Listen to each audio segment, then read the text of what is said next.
Everybody's acclaim spreads.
Word of our community's acclaim spreads.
A new subscriber arrives.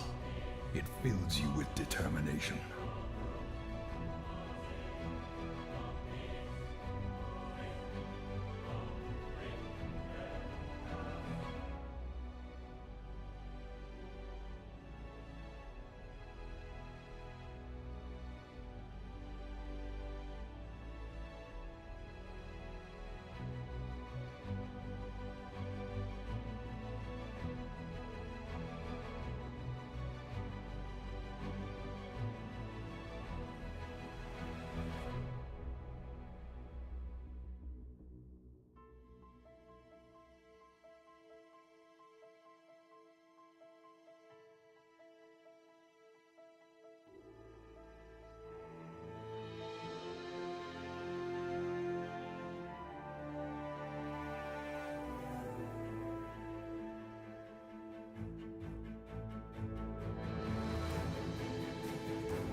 Hello and welcome everyone to another fantastic Sunday here on the Exploding Dice channel. My name is Askren and I am your host and one of your dungeon masters.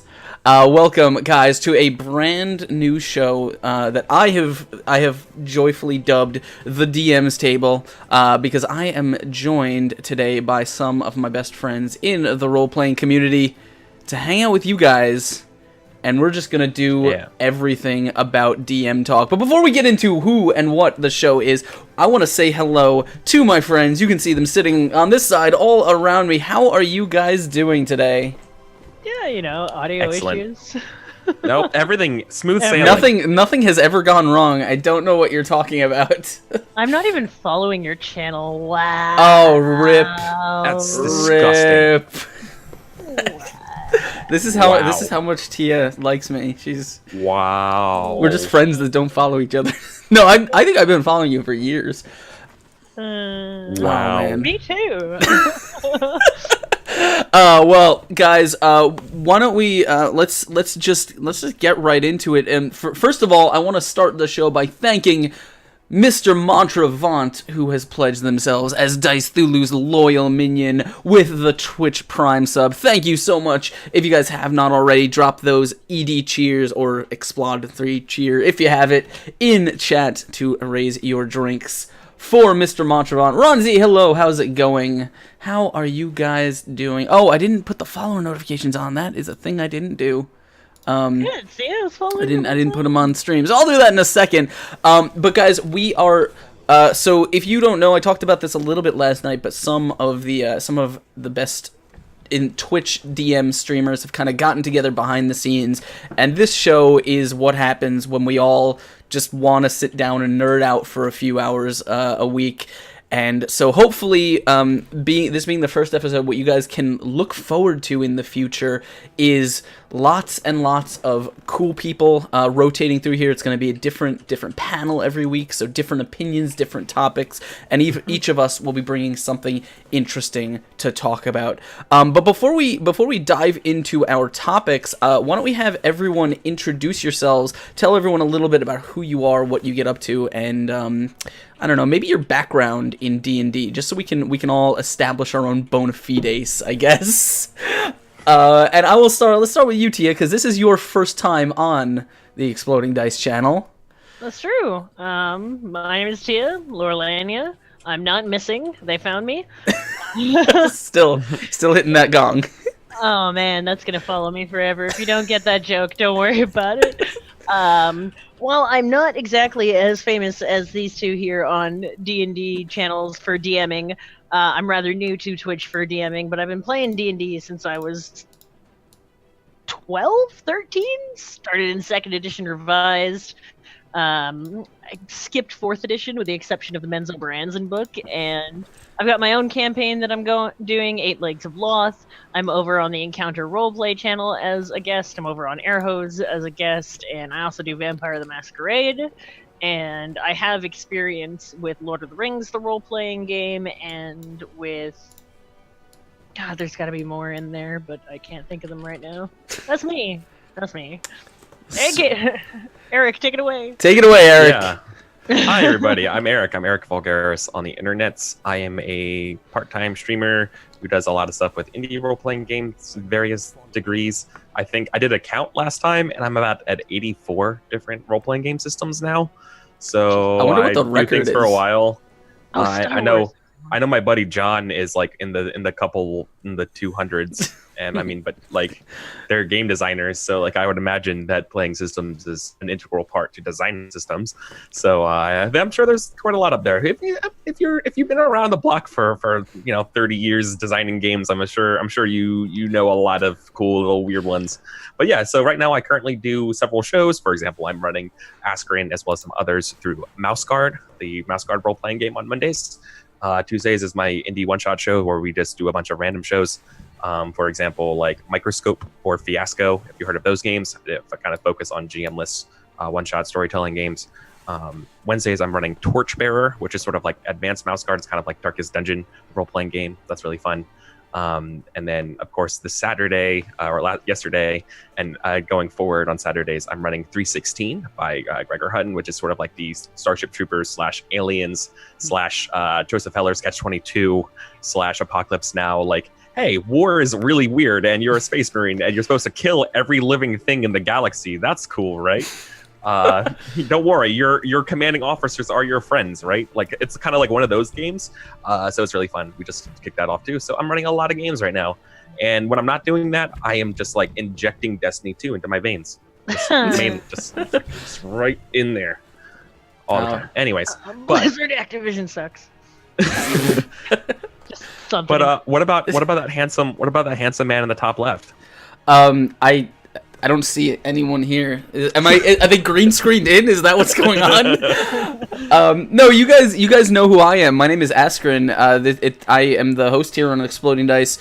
My background in role playing games is that I have been playing since I was about 13 years old, but I've been playing RPGs a little bit longer than that. When I was introduced to them via like Ultima 3, I think was my first one, on an old Apple 2, something like that. I don't remember what computer it was. It was a long time ago. But I started with D20 Modern, which was the most horrible thing I've ever played. But I was 13, so what do you want? And then I graduated to D&D 3.0, 3.5.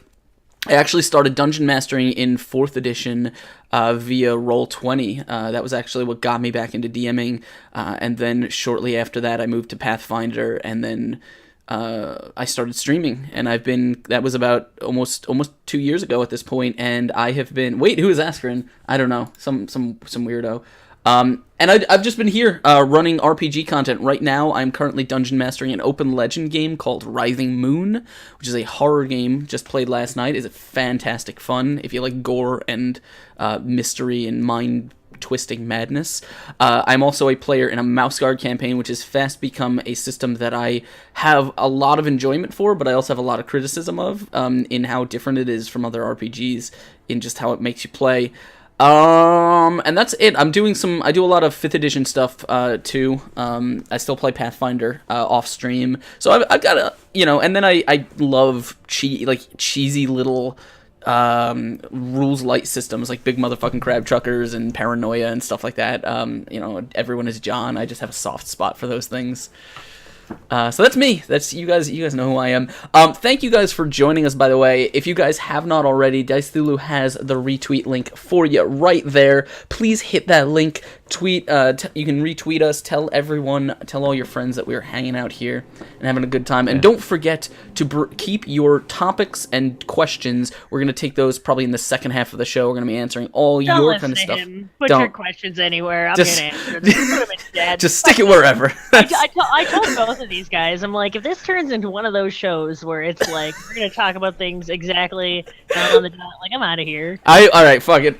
Throw out the script, guys. No, we're done. We're off the rails now. Hold on, what the fuck? Hold on. I'm like covered in spider webs. I'm not even kidding you. I told you. This is what happens when you stream with Tia. No, I'm not even kidding you. What the? Holy shit. You've been sitting in your chair so long. No. Yeah, no, like that's fucking what the Hey, there you go. You can cast the web spell. Yeah, apparently. Just really, really weak web spell. It doesn't work that well. You misspelled Twitch? Did I accidentally misspell Twitch? Twitch. It says Twitch. Oh, that's my favorite website. All right. So we got, I guess, we had all we've all introduced ourselves. We all kind of brought I know you guys had brought topics that you wanted to discuss. But I guess the one thing that I was really, really interested in, because I specifically, when we were talking about this show, I was really interested in the idea of basically using it as a time to sort of reflect on. I don't know about you, but as a DM, I am always trying to find things that I can work on and do better. Things that didn't work well, things that did work well, and either capitalize or change those. So I'm really interested. You guys have been playing a bunch of games recently. Is there anything that, as a DM, you've tried or experimented with recently that either did work really well or didn't work really well? I'm in the middle of dealing with creation in 5th edition, which is balls. Sorry, 5th edition. Love you for the most part. But What do you mean by creation? item creation specifically, Oh, okay. magical, Oh. non-magical, and so it's like you need a healing potion, so you need to take the base cost and blah blah blah. You mean crafting? Yeah, crafting. Okay. Crafting. It's always been It is, yeah. garbage. I don't think it's ever been good. Yeah. I found something on the DM's Guild which actually works pretty well, but they didn't include magical potions in it. They have magical items, and it's like, okay, the Sword of Invisibility, just for example, take the base cost, multiply it by your crafting time, the base amount of gold. It's actually pretty okay, but like it doesn't include potions or anything like that. And you can look around for a lot of homebrew stuff, but then I find that homebrew starts to break the game that you already have, and it's like, so I don't know if it's gonna work out. It's not really an accurate answer for your question there, but it's like those things that you gotta test. Is it happening again? Is What? your mic No. picking up the dryer? Oh no! Yeah. I'm gonna read all this stuff out Okay, loud. good. That's fine. So that's interesting because I've never dealt with like player crafting in 5th edition, but for example, my Pathfinder game, which I play, it's my home game that I play on Fridays. One of my players is like, he is a blacksmith, he is a crafter, and he has specifically invested a lot in crafting feats. And so I don't know if you know 3.5 Pathfinder's crafting rules, but they're miserable. And the reason they're miserable is because they, as written, they only take into account the material cost of an item, regardless of how complex it is. So, for example, if you have a solid ball of gold and a solid ball of silver, those cost different amounts of gold pieces, right, in materials. So therefore, one takes longer to craft than the other, because every time you roll a crafting roll, It's you by take price. you take off a chunk of cost for the thing, and so You're like paying down a loan. yeah, basically that's what crafting in Pathfinder is like. And so we actually kind of homebrewed a system that specifically set a DC based on the item's complexity. So like plate armor is crazy complex, whereas like I don't know, a hammer or something something very simple is fairly easy, and that has a lot lower DC. But yeah, I don't know 5th edition's rules offhand. Like when you're asking someone to do crafting, like, are you physically asking them to make player investments in that, like into some sort of alchemy skill or the materials required, The finding thing that or they've got seeking right out? now is like toolkits, and fuck toolkits, man. It's way too broad. So let's say you want to make poisons. You've got your poisoner's toolkit. You just make the check with your poisoner's toolkit, and that's it. Well- But it's like, what about the materials needed for that Yeah. poison? What about the different types of poison? Yeah. You Well, want to let's start there real quick, right? Like that makes perfect sense, right? As a GM, like if someone's like, I want to make some Black Widow poison, and it's like, would it be reasonable for you to have Black Widow's poison right now? Because they only live on like that subtropical continent you ever went to. Right. Like, how did you have that? So And if they say like, well, it's in the toolkit, and it's like, yeah, but is that one in the toolkit? yeah, do you have Like, every how type much of is in spider your in your toolkit? So Yeah. I'm a big Like- fan of, as a DM, my policy is anything that I can turn into gameplay, I will. And that means if the player wants to do something, like I want to craft this specific type of poison, okay, in my head, how do we make this interesting? How do we make Kill a this into god. gameplay? Yes, that. But You want a healing potion? Kill a god. just why not? But it's like, but what can I like? And it doesn't gameplay doesn't necessarily have to mean it has to be a long, complex quest, right? When I had a player that wanted to play a poisoner, like an assassin with poison, I said one of the ideas I came up with is, okay, let's craft a list of like 5 basic poisons that you. That's my dragon. Sorry. Oh yeah.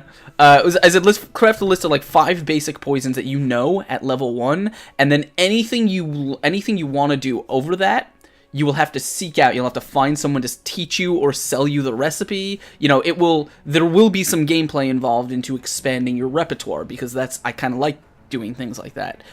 Maybe it doesn't fit with your GM style. Like, I don't know how it works for everyone else. I'm a very long-winded DM, so it works for me.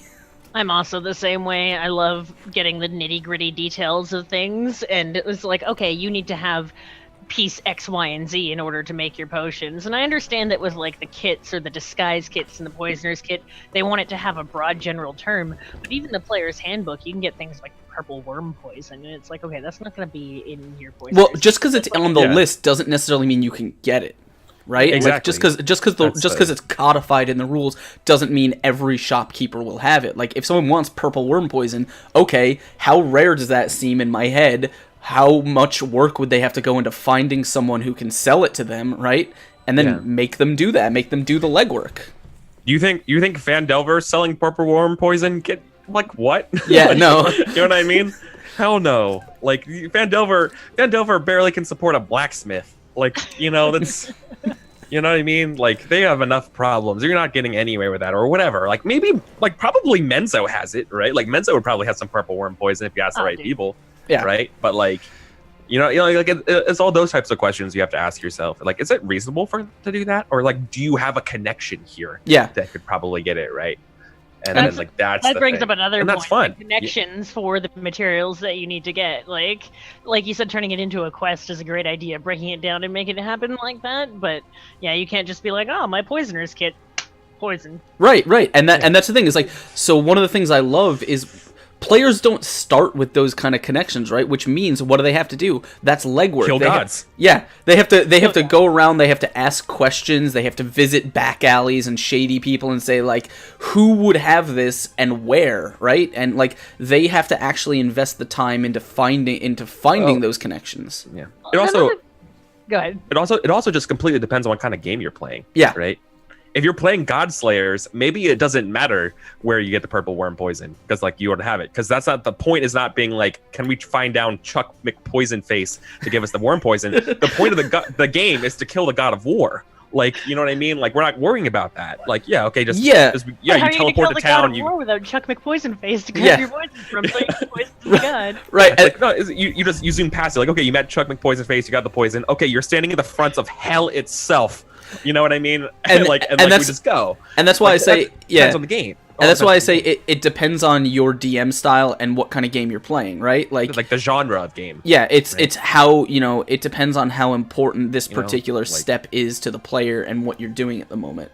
Like, you have Shelob's poison? Like, what the fuck? What like, about you know, like, you're a hobbit. How do you have that? You know what I mean?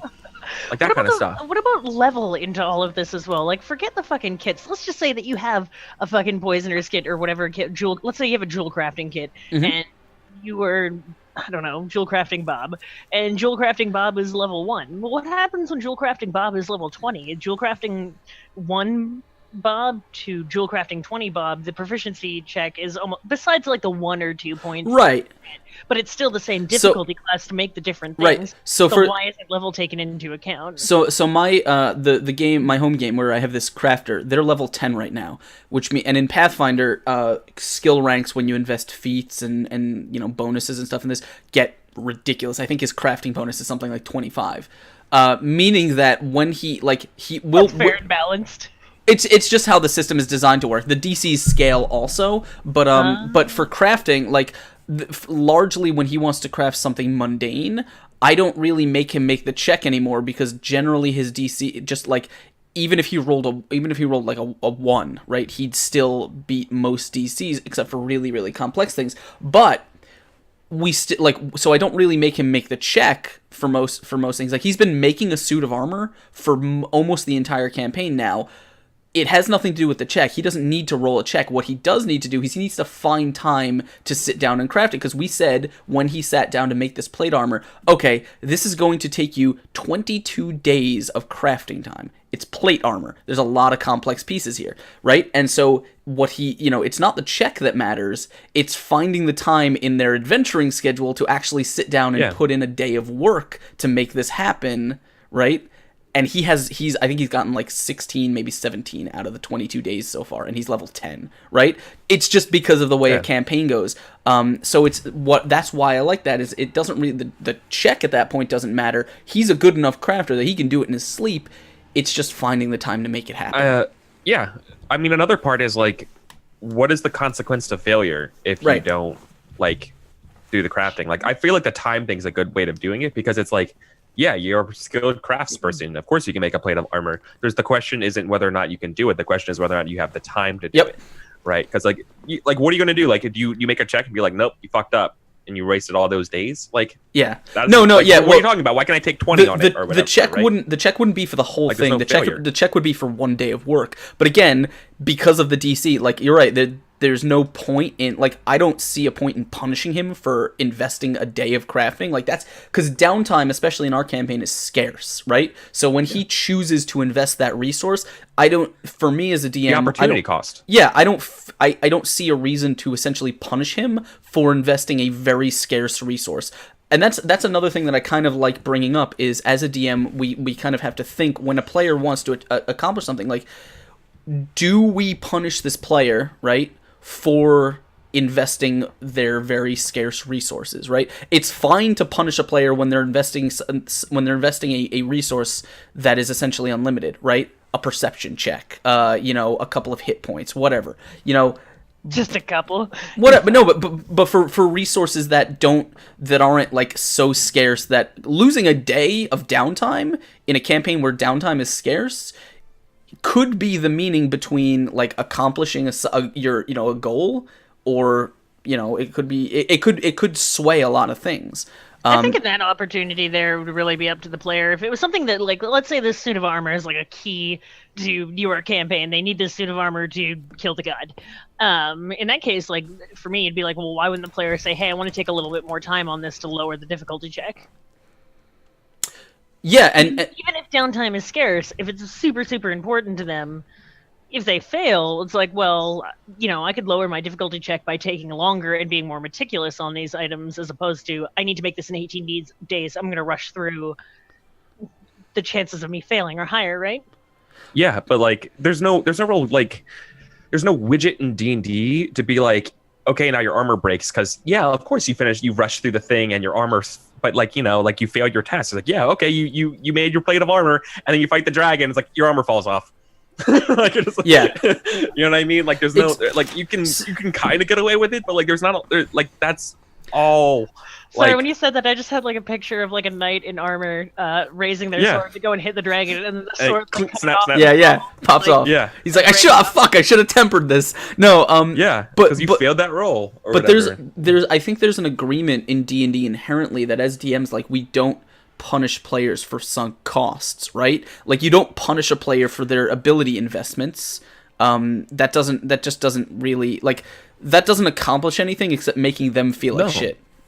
Yeah, well, if they fail a roll though, then like that's not you doing it. No, I understand, and that's part of the DM's thing is you ask for rolls when the outcome is of consequence. Yeah, exactly, because that's the consequence to failure, is that at some point in the future your armor will break, and I will make, and like, it's probably a really shitty thing to do, to be like at the very dramatic moment have that happen. Yeah. But like, if every so often you're rolling a d20, if it rolls a 1, it breaks, and what happens if you roll a 1 on that time? Then that's fun, right? I would take the total of rolls that they use during their entire crafting and take the average of that for the difficulty check, instead of just like, okay, you're working on this one piece, you roll a 1, okay, that piece of that armor breaks. So instead, let's say you have 10 difficulty checks, you do like 9, 17, 18. Take the average of it. Okay, you built this with a 14 proficiency average. It should be okay. You should be fine. But that also brings into things like durability. How long does your armor last until shit falls apart anyways? Which is another way of punishing a player for all that work they put into doing all that in the first place. I mean, you said, Askren, you said the guy's level 10, right? Or girl? Yeah. I don't know. Yeah, he's level 10. I mean, isn't there can a wizard at level 10 cast 5th level spells? Isn't there like a create random bullshit item that's like not magical? Can't you just like possibly, but he's not a wizard. Can you just ask? I know, but like, can't you just like hire a wizard to make you full plate in an instant? Sort of, except for the fact that this full plate that he's been crafting is adamantine.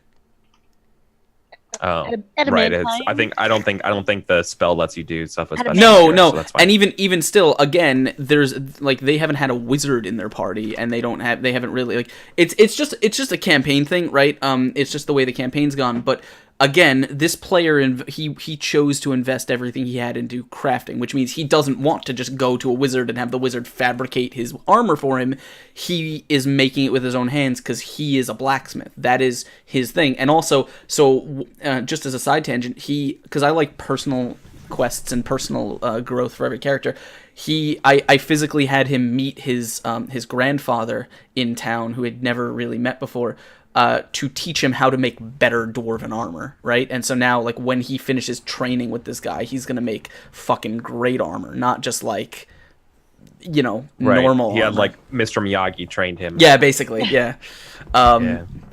But yeah, I mean, crafting is an interesting and complex thing, and I would suggest, I'm interested in seeing where what you do with it, whether you kind of come to a solution about how to make it more interesting for your campaign.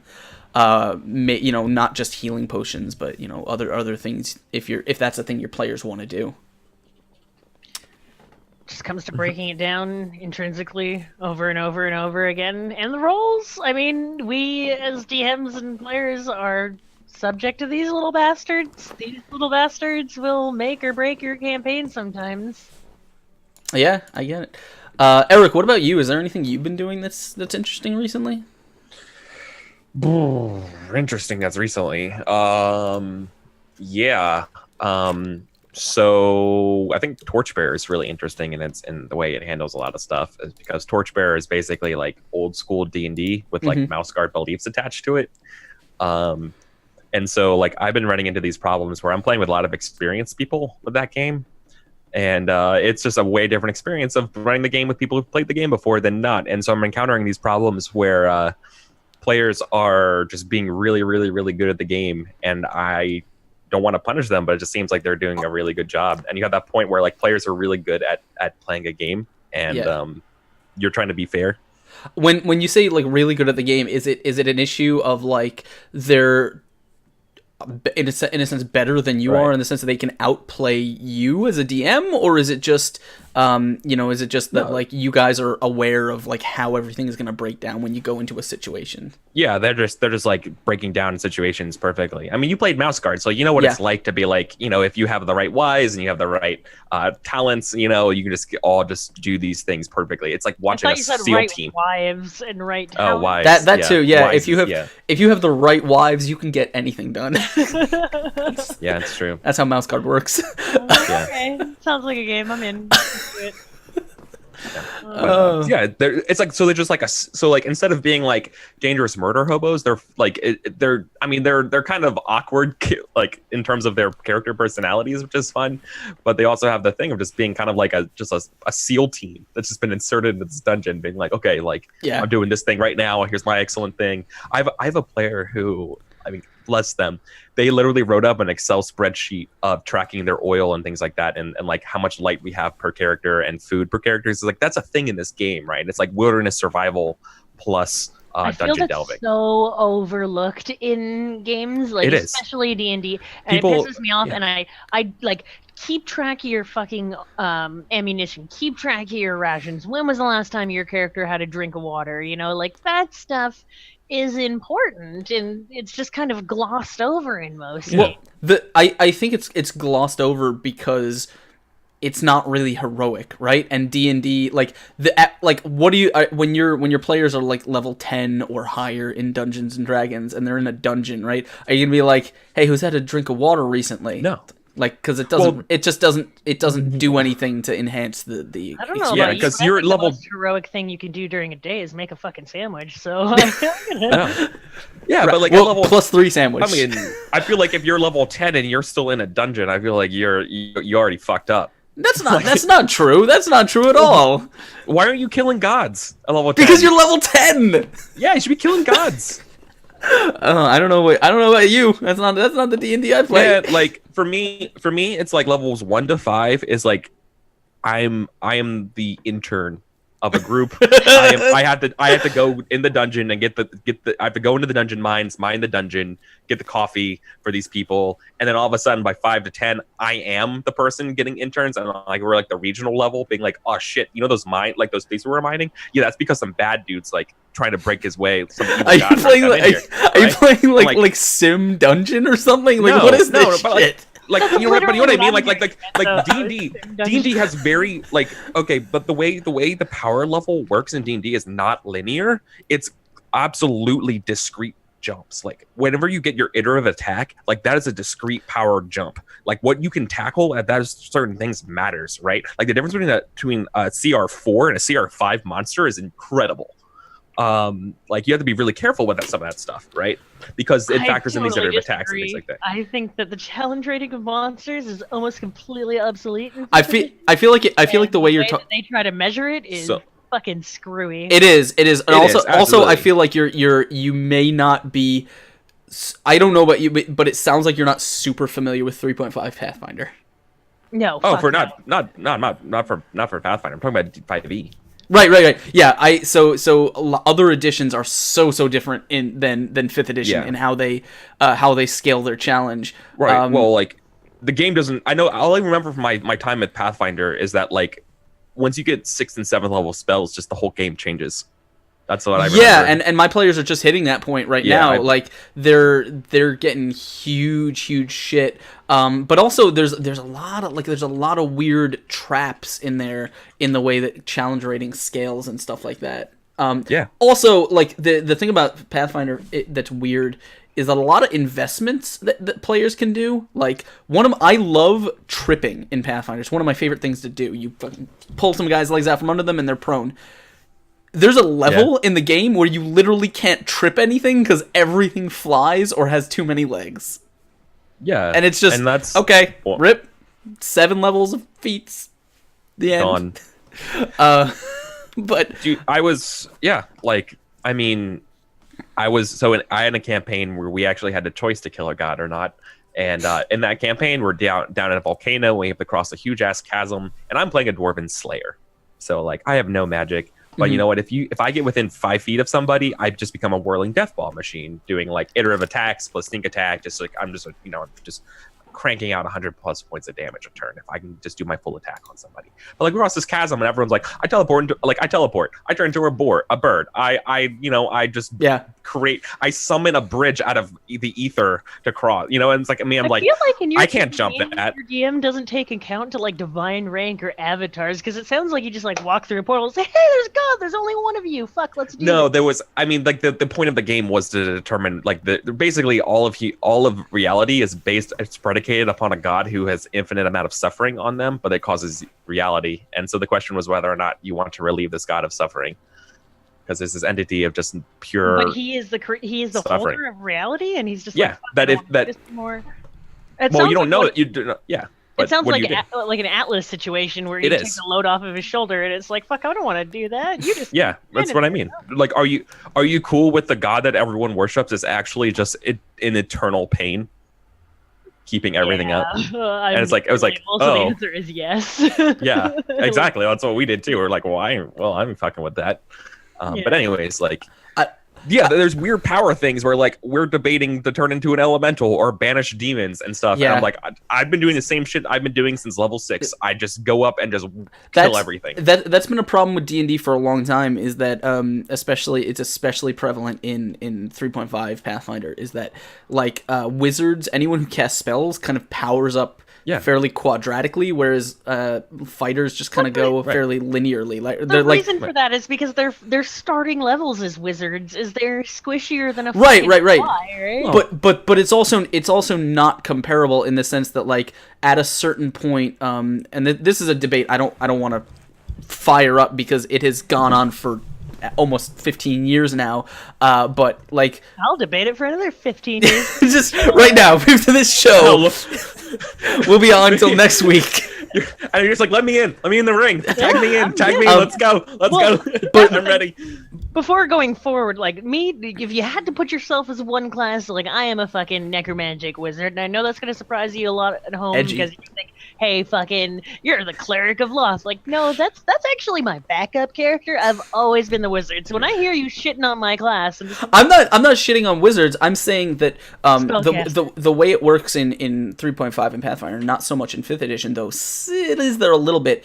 Is that at a certain spell level, at a certain level of cast spells, you essentially have powers that can trivialize a lot of encounters or end them fairly quickly, where like wizards have tons of abilities like banishment, flying, they can traverse obstacles, they can teleport, they can create time stop, they can wish, they can do all this shit, whereas at that same level a fighter still just hits things. They hit things powerfully, but they still just hit things. If you're a DM and you're allowing a wish spell to work, then you are not doing your job. It is a spell on the spell list. It doesn't matter if a player wants to. So there's spell, like good luck. Like what Askren was saying is like the amount of verbs you get to interact with into the world, right? Like all the various verbs you can do.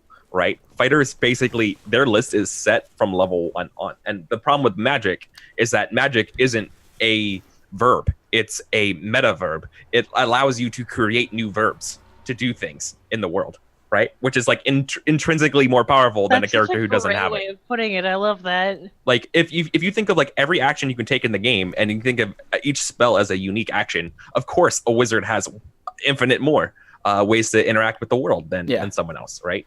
And so, like, that's why the magic is always like, yeah, of course, you have to have magic because you're so much better at doing everything. Because it's like a way of, it's not like magic or fighting. It's magic can be as good as fighting. It's like another, like, it can do anything. It's a how, right? It's by magic. I can do, like, a fighter is like, I have to fight by sword.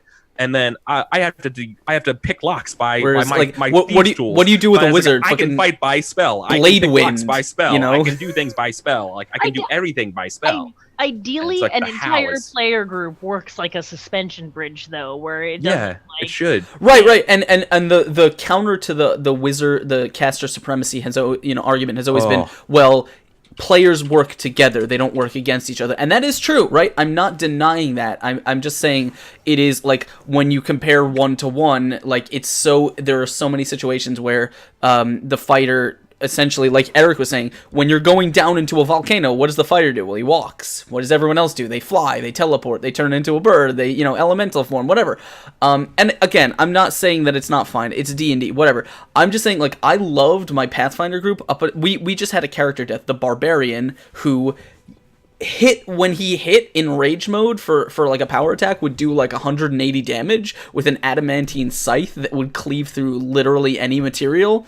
But other than that, like that's anime as fuck. It is, but he was also kind of a vampire. That's even more anime. It is. It really is. But he recently died. The only caster they had in the group was the cleric. Wait, what? You can't just like gloss over that. Like, he died, by the way. How did our anime hero die? So he was okay. So flashback. He was Harold the Barbarian, which sounds shitty, but he was an urban barbarian. He was like a Harold Frontsman. He was like a dock worker, poor criminal guy. Because this is an all urban campaign. I was gonna be like Harold the dock working. Barbarian. No. This isn't an all urban campaign. Curse of the Crimson Throne, actually, that Eric and I were talking about. And so he had been, basically his whole thing was he had a really big inferiority complex, so anything he could do to get more powerful, he would do. So the players were investigating this cult of Lasala, this vampire cult, and they went down into the temple, and they were at the bottom of the temple, and the cult was called the Feasters of the Heart, and there were 2 vampire priests there, and they did their spiel, come, join us, feast on the flesh here, you can become one of us. And the party was like, fuck off. And Harold in his head was like, sounds like a good deal. And so they're fighting, the fight starts and they're fighting, and Harold sees on the altar is a gold bowl with a heart in it. And he does the one thing I wasn't expecting him to do, was in the middle of the fight, he rushes across the field, grabs the heart, and takes a bite out of it. Wait a minute. You take shiny thing, put it somewhere, and expect player not to go for it? It's odd. No one's gonna fucking bite a heart that's just on a table in a vampire temple. For first thing I thought of was there's a vampire group called the Heart Eaters. Did you not just call them the Heart Eaters? And there's a golden heart? Right, but it's not. That's clearly the evil thing. Like, you don't do that. The players are supposed to say, no, I don't want to be a vampire. So again, he bit it. He became a thing called a cold one, which is like a half vampire. And he actually... Sorry, do the boys crack you open? Oh, sorry. I'm the worst. Oh man. And he had a vampire lord who was like this hugely powerful vampire. Whatever, he was working for him now. Do you crack open boys with the cold ones? Sorry. Oh Jesus. Okay, we need to add to this show just saying like a D10 or a D20 for hit points, and anytime someone does puns, somebody's got to take take damage, take sanity damage. But again, I don't want to go too long with that, so I just want to fast forward. Fast forward to later, level 9. They're in the fight with this dream wizard in the dream dimension, and Harold rushes up as he does, barbarian charge, feeble mind spell right to the face. And he has a horrible will, so he fails, and he drops to 1 intelligence and 1 charisma, which means he can no longer speak. He can't understand language. You're in a coma. He's not in a coma. He's basically less intelligent than a dog. The only thing he can do is fight and follow his friends around, and he can't talk, he can't answer, he can't do anything. So immediately after that, they had to teleport out of the dream dimension, so they used plane shift. Don't know if you know how this works. Plane shift transports you to a plane of your choosing, but up to 500 miles in a random direction. And so they landed out in the middle of the desert. And so they're camping in the desert with this kind of comatose woman that is, that they had to escort out. In the middle of the night, Harold, being a vampire and no longer able to control his urges because he has 1 intelligence, goes to town on this woman and just drains the shit out of her. And so the party woke up and immediately was like, nope, this guy's a liability. And they chopped off his head while he slept. Poor guy. That's how the anime guy died. That's how he died. Yep. But the reason I mentioned him was because that party didn't have a wizard. They had a cleric who like intentionally cast the worst spells ever because that's just the character that he's playing. But they didn't have a wizard until the barbarian died, and now he's playing a wizard type character. But they have like intentionally been gimped on the magic department, so they had to do everything like up close and fighty. So, and I loved it. I love that kind of power level in the campaign because it means that any enemy that is like a caster or has magic or something is that much more of a challenge for them. Yeah, Feeble Mind's a nasty spell. It really is. Yeah. Which is why I love it. Like, I love the fact that you like it's just on the spell list. You're like, nope, you're done. You're out. It's a game ender. Yeah. Post it in chat for people that don't know what the fuck it does. Yeah, Feeble Mind fucks you up. It drops you to permanently 1 intelligence and 1 charisma. And then that means now I don't know if you know this. It's not permanent anymore. This is Pathfinder. Oh, Pathfinder. Yeah. Fuck your Pathfinder. And that means he's literally again less intelligent than like a dog, like most. I don't know an animal that like has... an ooze. An ooze is more intelligent. I recently used the Colville rolling system. Which one's that? So you roll your 46, drop the lowest, and you put it in order, and then I think you have to have a minimum of a 15 in your roll, or you just do it all over again. Where does this drop lowest? This is 3d6 down the line. Yeah, that's the old school way. 46 gives you a little leeway to not have shit stats. Right. Yeah, no. I always like to pump up my players' hopes and dreams. I tell them that they can do 76 deal 1 and arrange it wherever they want. And they're like, oh my god, we're going to get all these cool stats. I'm like, yeah, because I'm going to fuck you up. You're going to need it. Yeah. So I'm starting a game that's doing Tomb of Annihilation in a different system called Dungeon Crawl Classics. And the way Dungeon Crawl Classics does this is that it's 3d6 down the line for all your stats. But you have 4 level 0 characters. And ones that survive are your level 1 characters. Because you go through a dungeon at level 1, and so it would be like 16 characters, and you just like there's ways to quickly speed through the stuff, but like you expect 9 of them to die. Like They're You just just gonna. give me a they're gonna get flashback. At level 0, one Horrible hit on experience. you is that's it. You don't have enough Yeah, HP right? to Like, survive. you have 1d4 plus your stamina or like your con scores things, and you roll that 1d4, right? Minimum hit HP is 1, and that's it. Like, you just do it. There's some things you can do for like luck that you can like spend, like you can literally burn your luck. But the way that works is that if you burn your luck to like add to a roll to do something, then the lower the luck you have. When you have 16 characters, when I say like, you know, like the beastmen with the snake eyes and the minotaur horns, right, like the bull horns, like they fire their they throw their javelins. Who has the lowest luck? You're the one who gets targeted, right? Because you're the unlucky one. That's such a great so, way like- of deciding how you attack somebody if you think about it. Because as a DM, sometimes like when you have a group attack situation, you're like, who is the boss going to go after? Well, you don't want to always just be attacking the dude who's weakest because then they're just going to pick off your players one by one. But if you have a luck system that initiates, then you can be like, well, you're just unlucky. Fuck you. Yeah, and you can do things to raise your luck, like help a god, or you know, like do that like weird shit. Your and, obsession with gods is just like Yeah, it's Well, a like- problem. Well, it doesn't have to be a god. It can be an alien entity. Like that happens too in these games, right? Like it's more. Well, I mean, DCC is very, very, very much like old like Fritz like Lieber stories. You know, like Fafhrd and the Grey Mouser stuff. So like you're like dealing with summoning like chaotic gods and like stopping that even at level 1. okay. Right? Like and like Who is snake your people, who is magic your favorite stuff. Deity? Who is your favorite deity across all the planes versus? I mean, like in D&D, my favorite is probably. I mean, like I'm shit. Are we talking like Greyhawk? And anywhere in Favorite? Abertoril, at least. Okay. Or the wheel cosmology. I mean, I really like the Red Knight, but like that's just kind of a nerd. Man, that's a But, like, tough question. I don't know that's if I know really the- hard. I don't know That's if I so know the hard. answer to that. Mostly because as a DM, I don't play favorites. I just play all of Oh, them man. because they all have such interesting flavor to them. I love playing clerics. I love serving a god. I love clerics too. They're just Right. great. It's like Not as clerics good and as warlocks and paladins are my 3, but they turn out to all be the same thing with just various levels of marketing skills. Yeah, I like Asmodeus. Asmodeus is one of my He dudes. is in my campaign. He's not. Asmodeus isn't a god though. He is a. He's an archdevil. Player of hell. Yeah. He's an archdevil. Yeah. Doesn't count. Oh, I forgot about Soon. I love Soon. Soon's good. I love how he like rages into chat too. No, I saw that. I'm Well, gonna beat King- the downtime. Sorry, I just saw King Ween say I like Soon, and I was like, yeah, that's right. Soon and Shar. I forgot about that stuff. Yeah, it's good stuff. That's good. Yeah.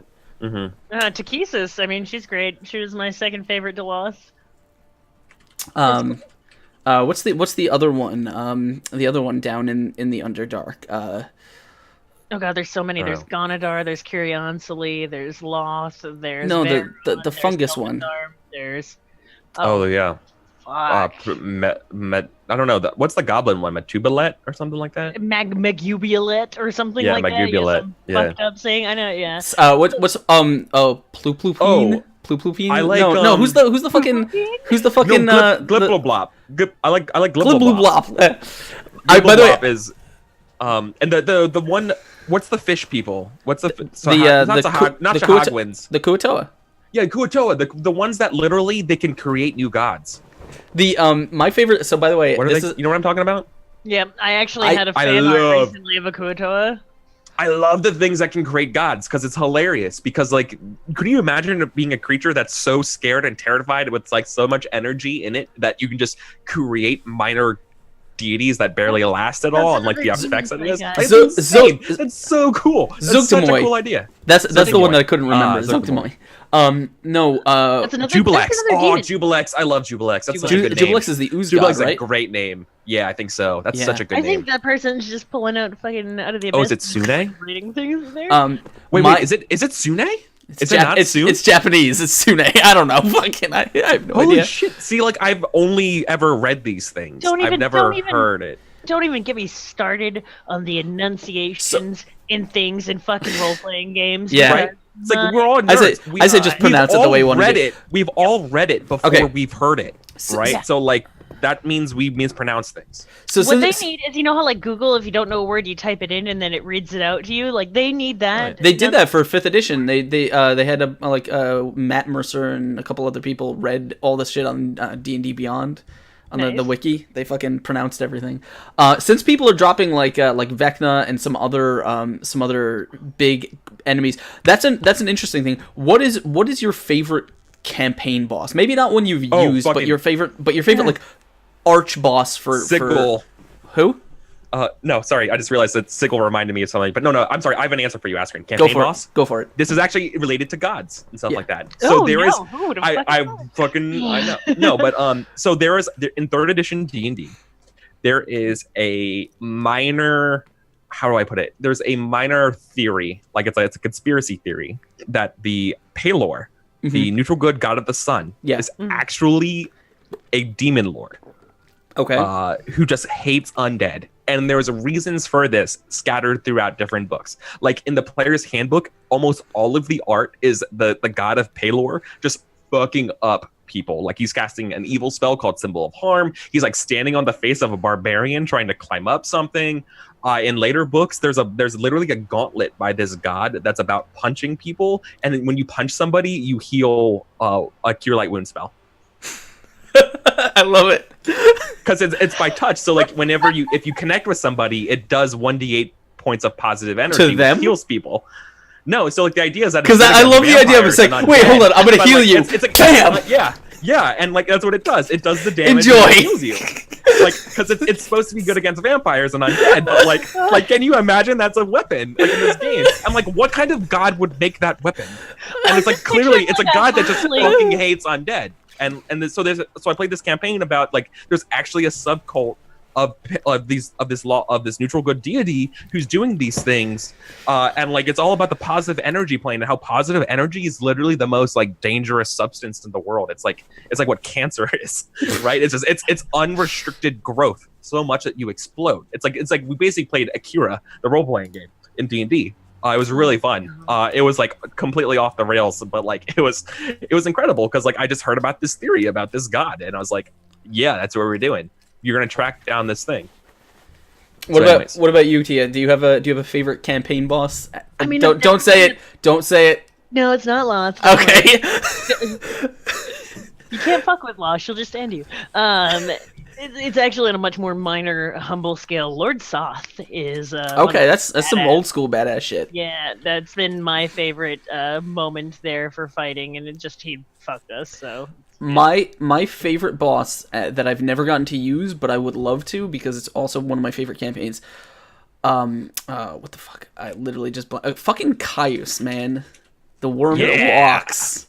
Yeah, fucking Gotta Age of Google Worms. that Is one. real You've never good. you don't know Age of Worms, man? Age of Worms is fucking great.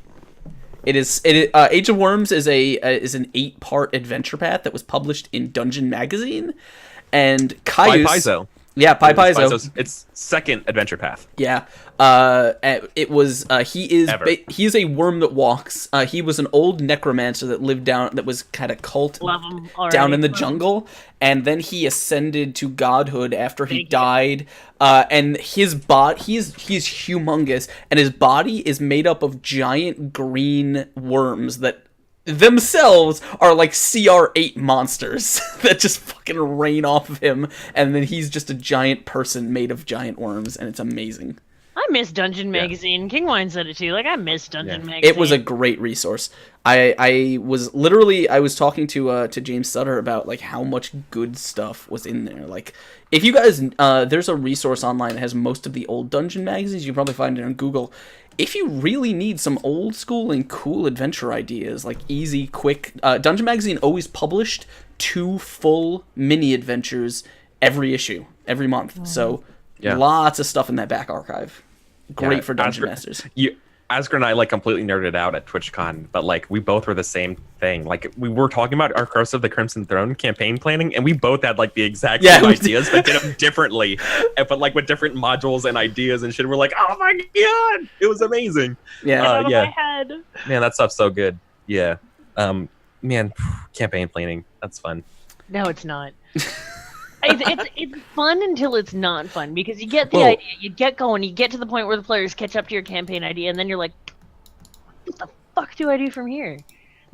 Sorry, I have a campaign going tomorrow at 6 o'clock, and I've gotten to the point where I've got everybody going in the right direction. Now I'm like, shit, Yeah. I gotta spend the rest of the night doing that.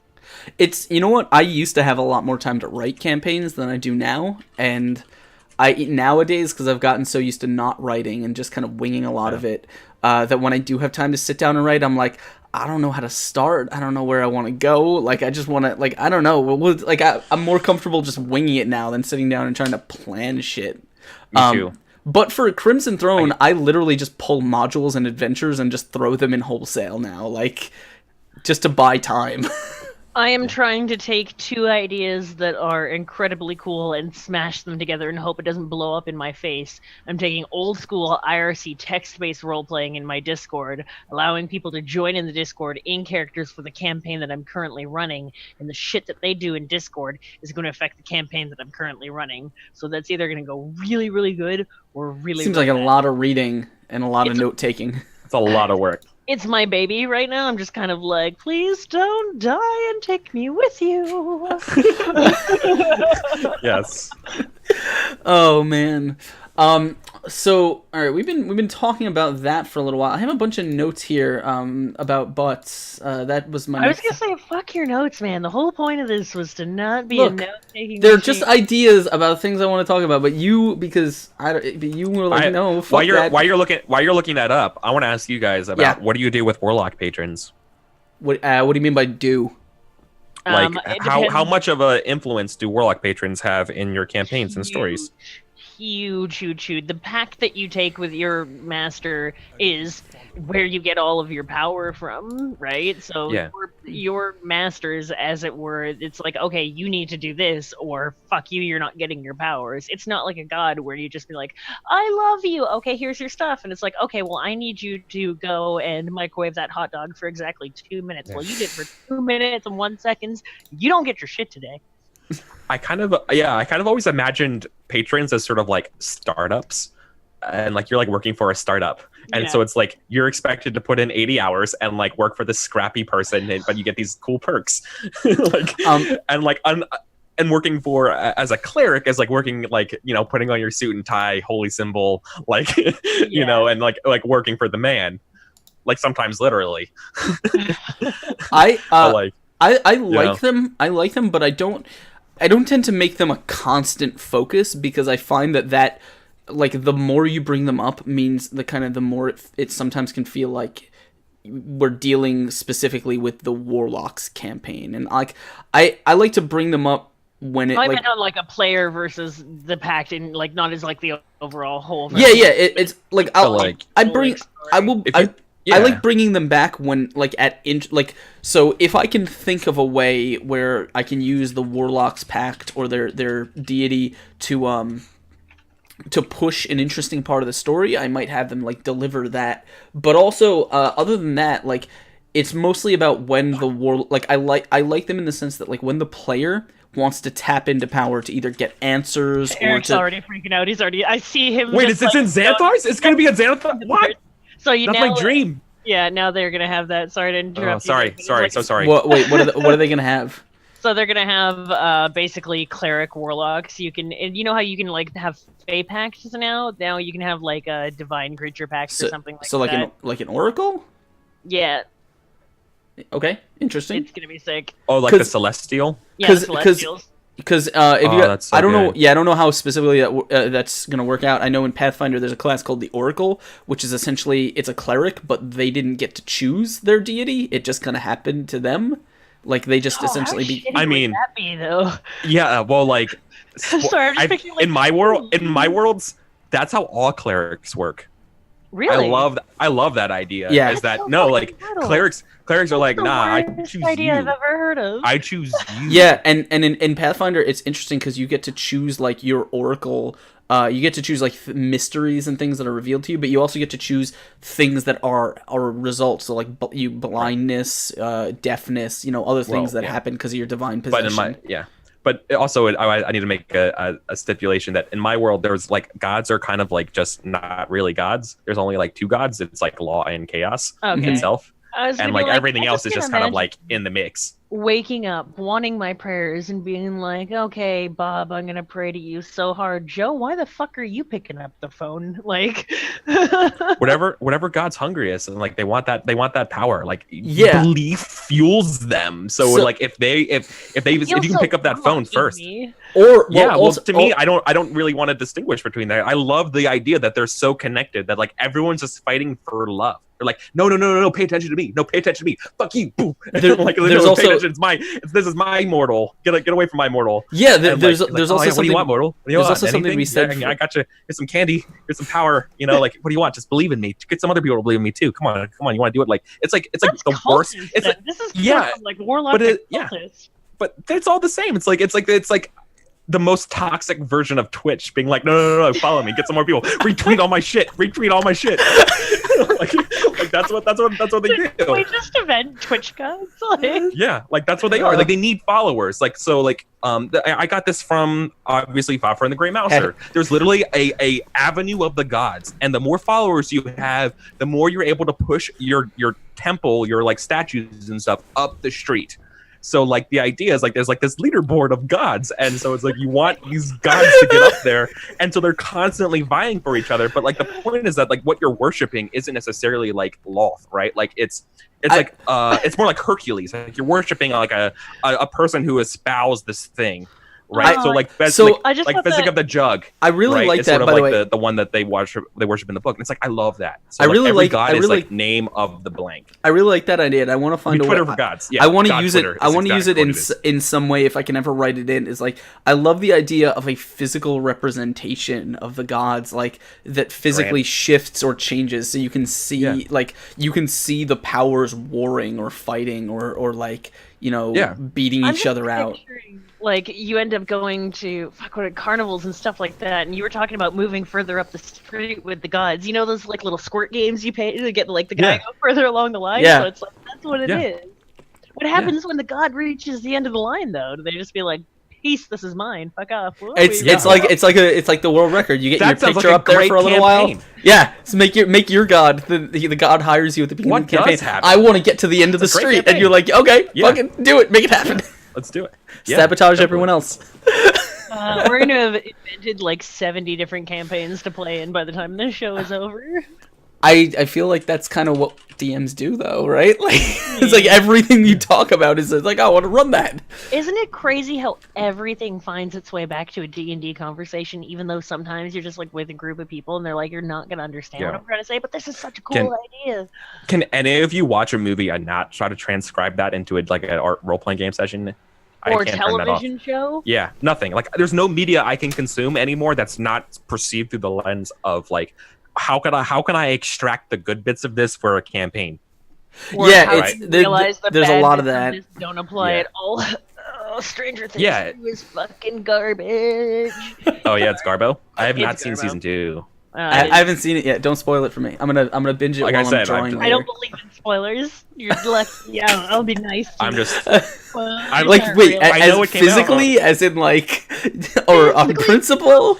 On principle and physically, spoilers aren't real. It's out there. It's your fucking fault if you haven't seen it. It's not mine. Why are you? Not my fault. I don't have any time.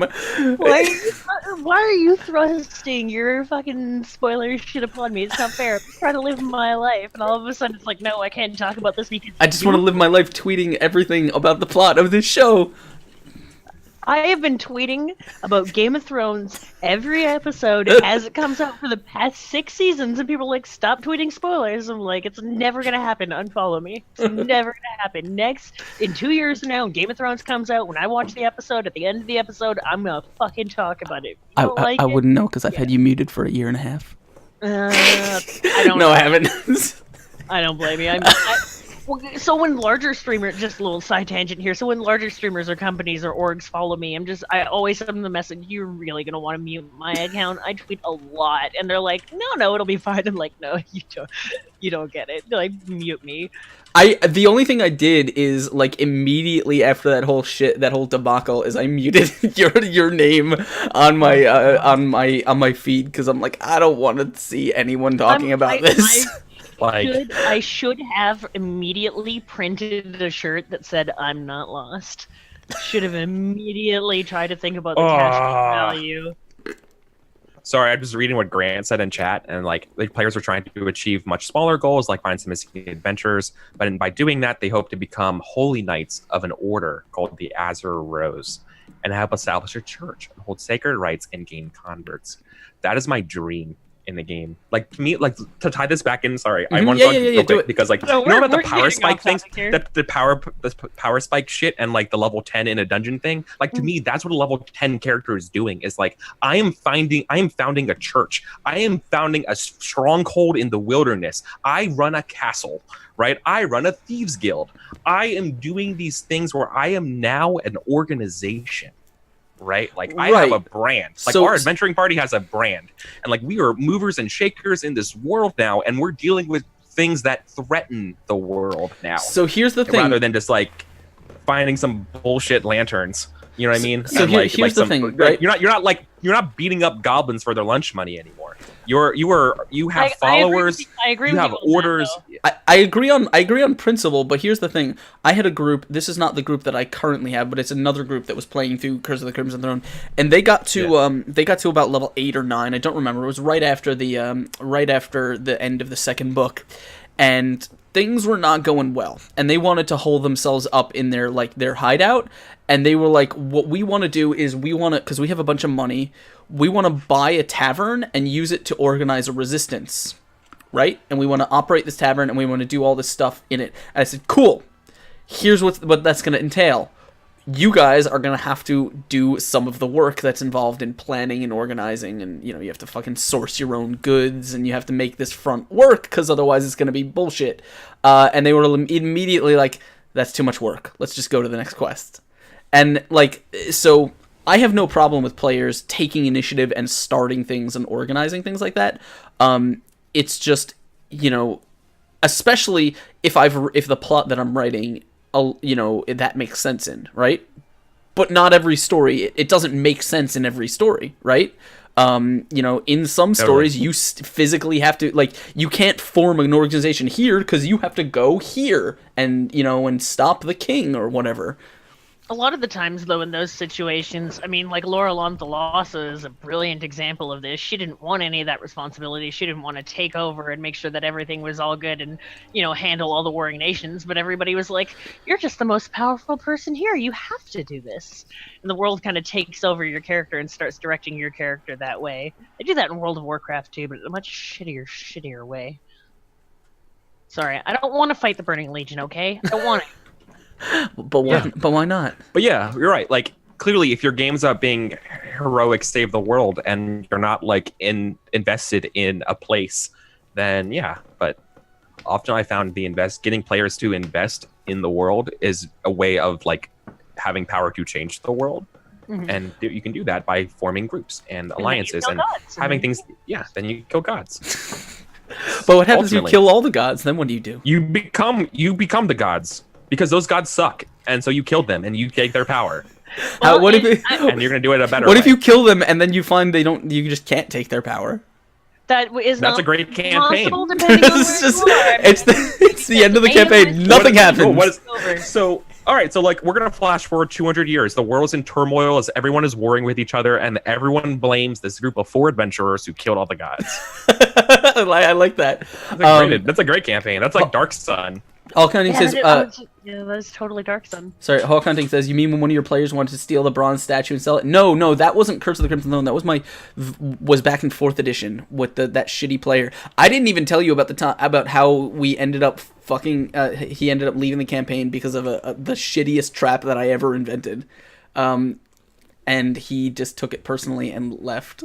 The Hawk Hunting is referring to this. I had this really, really shitty player who wanted fuck to shitty players. yeah, he wanted to metagame by like essentially they had to go into a noble's house, and there was like a couple bronze statues in like the noble's art room, and because he's a barbarian, has a ton of strength, he wanted to take one of the bronze statues, and he was like, this is like 1,200 pounds of bronze, that's like this many gold pieces, if I just take this with me, we're fucking rich.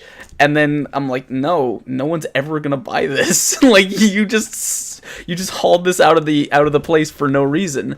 And then fast forward to when he left the campaign, I made the shittiest trap ever, which was literally just a stone chest, very obviously trapped, with one stack of 5 gold coins in it that were cursed. Just a little stack of 5 gold coins that when you put them in your pouch, they would basically curse double like their number in gold coins. And so 5 would become 10, and 10 would become 20. Oh, and it would just, the curse was you didn't want to spend those gold coins. Yeah. And that made him rip up his sheet and leave the campaign. Because he couldn't spend his money? No, not even because he couldn't spend his money. Because I made him make a will check against the curse, and then he said compulsion effects are bullshit. You're trying to take control of my character, and then he didn't want to do that. Man, that's so good. Like, see, I find D&D is best when you do things like that, and cool.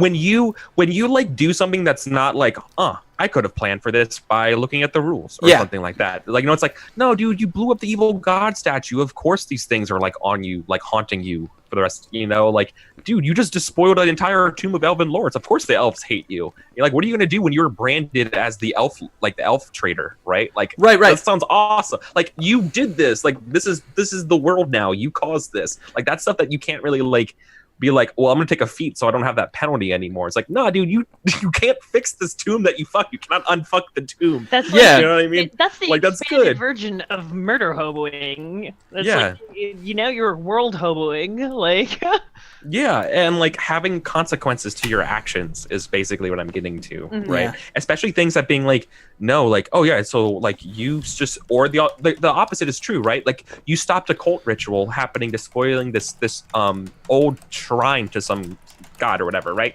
Or like you stopped a demon summoning ritual, so all of a sudden like the mayor gives you like this power or whatever, and now you're like a knight of the town, or otherwise maybe it's a god or like a celestial spirit that was getting trapped for some sacrifice blesses you, and now you have a feat, right? Now you can like cast a 0 level like cantrip, right, or something like that. Like, you're a fighter, but now you can cast light because you saved the Lightbringer.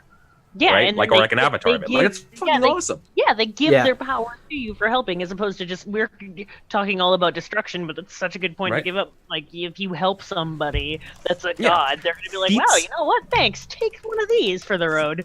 Feats are an amazing way to reward players for doing quests, Mhm. right? Like something like by doing this thing, like you have, of course you're not level 4, you get access to this feat, but like you did something significant, or like of course you can't really cast spells, but like this, you saved this cleric, and now you can bring out light, right, or whatever, and it'd be really fun if you fuck up and now you can't, like that'd be like, whoa, what'd you do, right? Or like something like that, right? Like where like there's not necessarily rules for that, but like you're just playing to what's going on in the world, and you're letting the rules support what's going on in the world rather than the world just reflect whatever's going on in the rules.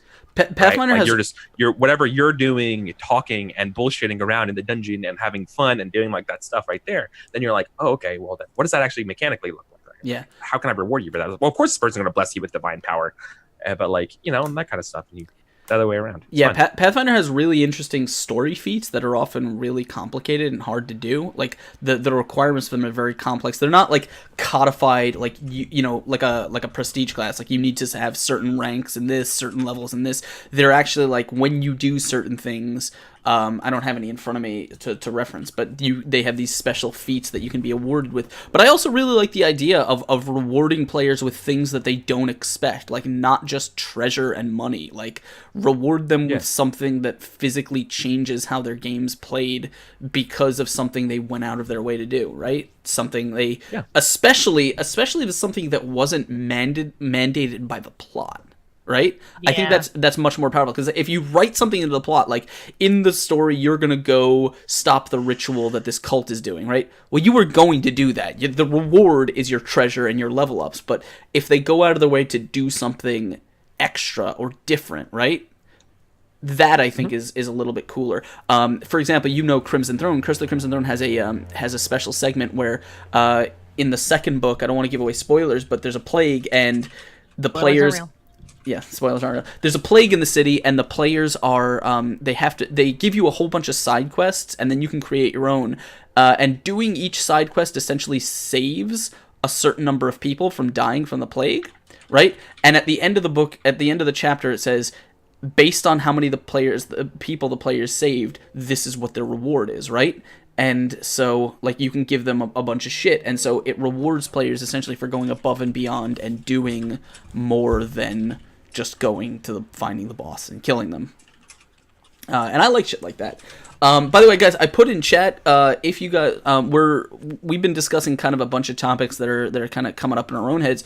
But if you guys have any questions or topics of your own that you'd like us to opine on or answer, DM stuff, role playing game stuff, all that stuff, just drop it in chat. Big question mark or question or tag me at Exploding Us, or type it in all caps as over and over again. Just do one of these. But don't do what she says, because that would give her power and validate her, and let's not do that. Here we go. Yeah. Grant, I saw your tweet on this. Grant asked the question, what are some examples of mechanics that make mass battles cinematic, narrative driven, and engaging? Can you reference published modules or adventures for battles? I can reference one for that for you, Grant. There's a 3rd edition module called the Red Hand of Doom. Check that out. It's about saving a valley from an army. And the things you can do, it has a sort of meta point scoring ability where if you accomplish certain quests, you basically tick down or you reduce the army in a certain way, because this army is going to attack in 90 days. And so you have to find allies, you have to do some stuff like that, right? Or build up defenses, find allies, all the, set up fortifications. There's all these different ways you can approach it. It's very sandboxy, the countdown. And so all of a sudden there's a point scoring thing that the module gives you, that so that if you do this thing, you can take off 15 points from the army. And so all of a sudden that the 75-point army is this composition and it's doing this thing instead of the other. And so it's it can be rewarding and has a good framework for that. It doesn't really help you with the battles per se, but the prep and the planning and how you can determine the stakes is in there. Anyone else have any ideas for mass battles and stuff for D&D? I use I talked about this on Grant's Twitter yesterday, Risk. That's how I take all mass battles, is just Risk. And then someone even dumbed it down more than that, is just success and failures. So you take your frontline troops, your shock troops, your trebuchets, whatever, and everything's just okay, success, fail. Okay, you describe an epic scene. I think as DMs, we should all have the ability to fucking describe epic things. Yeah. So this almost happened, and then I go from epic fight scene back to character in turn order. So you do one round, epic fight scene with the characters, one round, so on, and rinse repeat until the whole battle is done. So this is the way I think about it. And I immediately, the first thing I go to is one of the best battle scenes in film, which is Helm's Deep in Lord of the Rings, right? I was just gonna say, if you're not saying fucking Helm's Deep in Lord of the Rings, get the fuck out of town. It's fucking fantastic. And the reason it's great and the reason it illustrates my thoughts on this subject is because when you watch it, you notice two things that it does. It does these big sweeping shots of things that are happening. Ladders are coming up on the walls. Orcs are climbing up. People are shooting down, right? And then what does it do? It cuts to the heroes, and the heroes are fighting, and the heroes are in a place turning the tide of battle in that specific place, and then back to somewhere else where something's happening, and then the hero so what I would do is the point of a mass battle, your players are still the heroes. Your players should be the heroes of this fight. They are the ones with the levels. They're better than the shock troops and all this shit. What you should essentially do is ask the players, give each of them a choice of where they want to help out. Maybe they want to help man the trebuchets and make sure the catapults hit. Maybe they want to be on the wall and make sure the enemy doesn't get in. Maybe you want to be at the gate getting ready, right? And then you give a big narrative description of what's going on, and then how the players are helping that specific thing. You don't even need to make them roll. You can make them roll little things, whatever. But the players being there, just like in a movie, should help turn the tide of that particular fight. And then if you want to. Sorry, the name of that module is just so fucking savage. How to rate modules that don't suck. I feel like that's the the children's book of everybody poops and Yeah. everybody poops with you. How to write modules that don't suck. Yeah. Like- I wish a lot of people would I mean, read that, by the way. So Goodman Games is an established brand in the industry. They've been around forever, like forever, since literally Mold Bay. So like that's a good. You're not like listening to some rando Calrissian tell you what to do. They're an old school third party publisher, so they write really good adventures. So like I would trust what they have to say. But yeah, so the way I think about everything, whether it be scenes or sessions, think of them in a cinematic way. What does Helm's Deep or any other battle fight has? It has rises in tension, it has payoffs, it has tension dropping. Build up scenes of tension, right? Build up scenes where it seems like something's gonna go bad, and then give the players a chance to say, like, let them narrate how they jump in, and then you can say, okay, well, you weren't here on this wall helping out, so, I don't know, maybe the orcs blew the wall up, right? And now they're pouring in from that side. Like, keep it moving, keep it energetic, keep it engaging, and let the players make choices that turn the tide. So hard to keep combat energy up. It is. It's the worst. The worst part about playing this game is the actual fighting of it, because then it can become okay. Right. Do you know how I solve that? Music and moving quickly, right? First of all, music really helps if you can play it back to your players, because it keeps them in, like, when you have combat music that's like boom boom boom boom boom, like it's got drums, it's got pace, your players will naturally pick that up. Also, Eric probably experienced this when we were doing our combat segments or our initiative segments when we were playing at TwitchCon, is when we're in a fight, I intentionally, I try and keep things moving. I raise the pitch of the energy in my voice. I try and say, like, okay, you're doing it. Okay, now who's next? You're, and it's, you move one to the other and you keep the tension and the pace up. Then don't be afraid to dump out of things that are taking too long, right? Make big sweeping gestures, make big tense things in combat. Don't let things get bogged down. Make calls and then move on. And that's the best way that I have figured it out.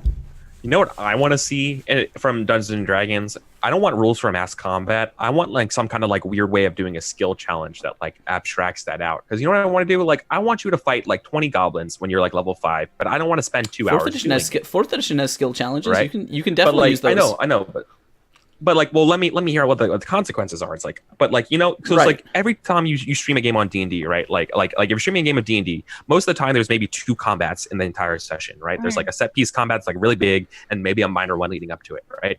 So like often every time you're fighting, you're at full strength, right? Or near full strength, right? Like you have everybody's had their fuel tanks for days, right? You have everything, so you just go Nova. So like, what I would like to do is I would like to have some sort of framework to conduct skill challenges that simulate fighting more than you are normally doing, that like will end up costing you abilities. It's like, so like if you partially succeed on this challenge, right, it's like, okay, you did, but you lost a 5th level spell slot and you all have to make a reflex save or take 2d6 points of damage, and like just be done with it. And so like we don't have to spend 2 hours doing like simulating this thing out, right? Yeah. Like I want to wait so like I can reduce your fuel tank of combat abilities without spending 2 hours in a combat, so you use your abilities, right? Like I want you to like bet things or like something like that, where like you have to wager abilities when you go in the skill challenge, and so like if you succeed it, then you keep it, or if you fail, then you lost it to succeed through it. Yeah, right? This way, like you do those set piece encounters like when you're kind of banged up. You kind of these things, and it feels like you're a little bit more worse for wear, than instead of just being like, okay, I'm just going to cast my highest level spell slot on this thing and just nuke it. Like it's you know, every single time. I also don't give my players a lot of time to rest between combats. I like, and I so Four asked about this in the Discord recently. He said it might have been my channel, it might have been the right one. I don't remember the other one. I don't remember. Yeah. But he asked how, essentially how he builds up to a boss fight, and I said so especially in a dungeon, I said the way you do it is there are 2 ways to do it. Either you can let the players go against the final fight at full power, and then you can hit them with everything. You can over swing at them with like an overtuned boss to make the challenge, and then essentially you just make the lead up feel like it took a toll on them, but it doesn't actually tax their resources. Or you can actually tax their resources, and then the final fight significantly lower power because they're not at full power, right? But for me, it's always about feeling. Do the players feel like they're being challenged? I've had combats where the players have fought against an enemy and literally no one took a hit, and at the end of it, they were like, "Holy shit, that was close," because they felt like there was a threat there, not because they actually spent resources on it. Yeah. How do you deal with rebellious players that stray off the campaign? And how fluid should a DM be when they put their foot down? I am just a cunt when it comes to this. Now, going off storyline, something that I actually want to encourage. But if like people are being jerks about going off the storyline, then you just keep slowly dropping monsters on them until they get the fucking point. Like, hey, I'm going down this cave. That is the exact opposite of what I would suggest to do, because that's ridiculously passive aggressive. Yeah, but you know what? I mean, sometimes sometimes you have to tell players no. And sometimes players, when they hear their DM say no, they don't hear the word no. They hear, I can't do it this way. Okay, I have to find another way of doing it.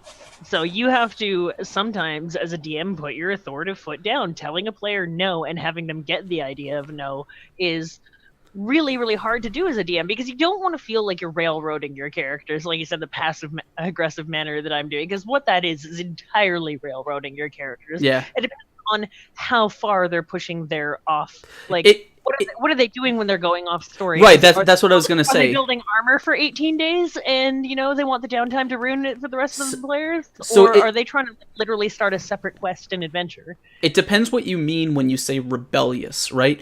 Are they rebellious in the sense, so there's a lot of ways that can manifest. Are they rebellious in the sense that, like, when you drop a plot hook or a quest hook in front of them, they essentially say, I see that quest hook and I'm intentionally not going to take it because I know it's a quest hook, right? Are they intentionally, like, when they say, like, oh, the necromancer is in the dungeon, they're like, right, that's cool, why don't we drink in the tavern for a couple more days? Like, are they intentionally not biting on the plot because they feel like it's entertaining or it's funny to point out those things, right?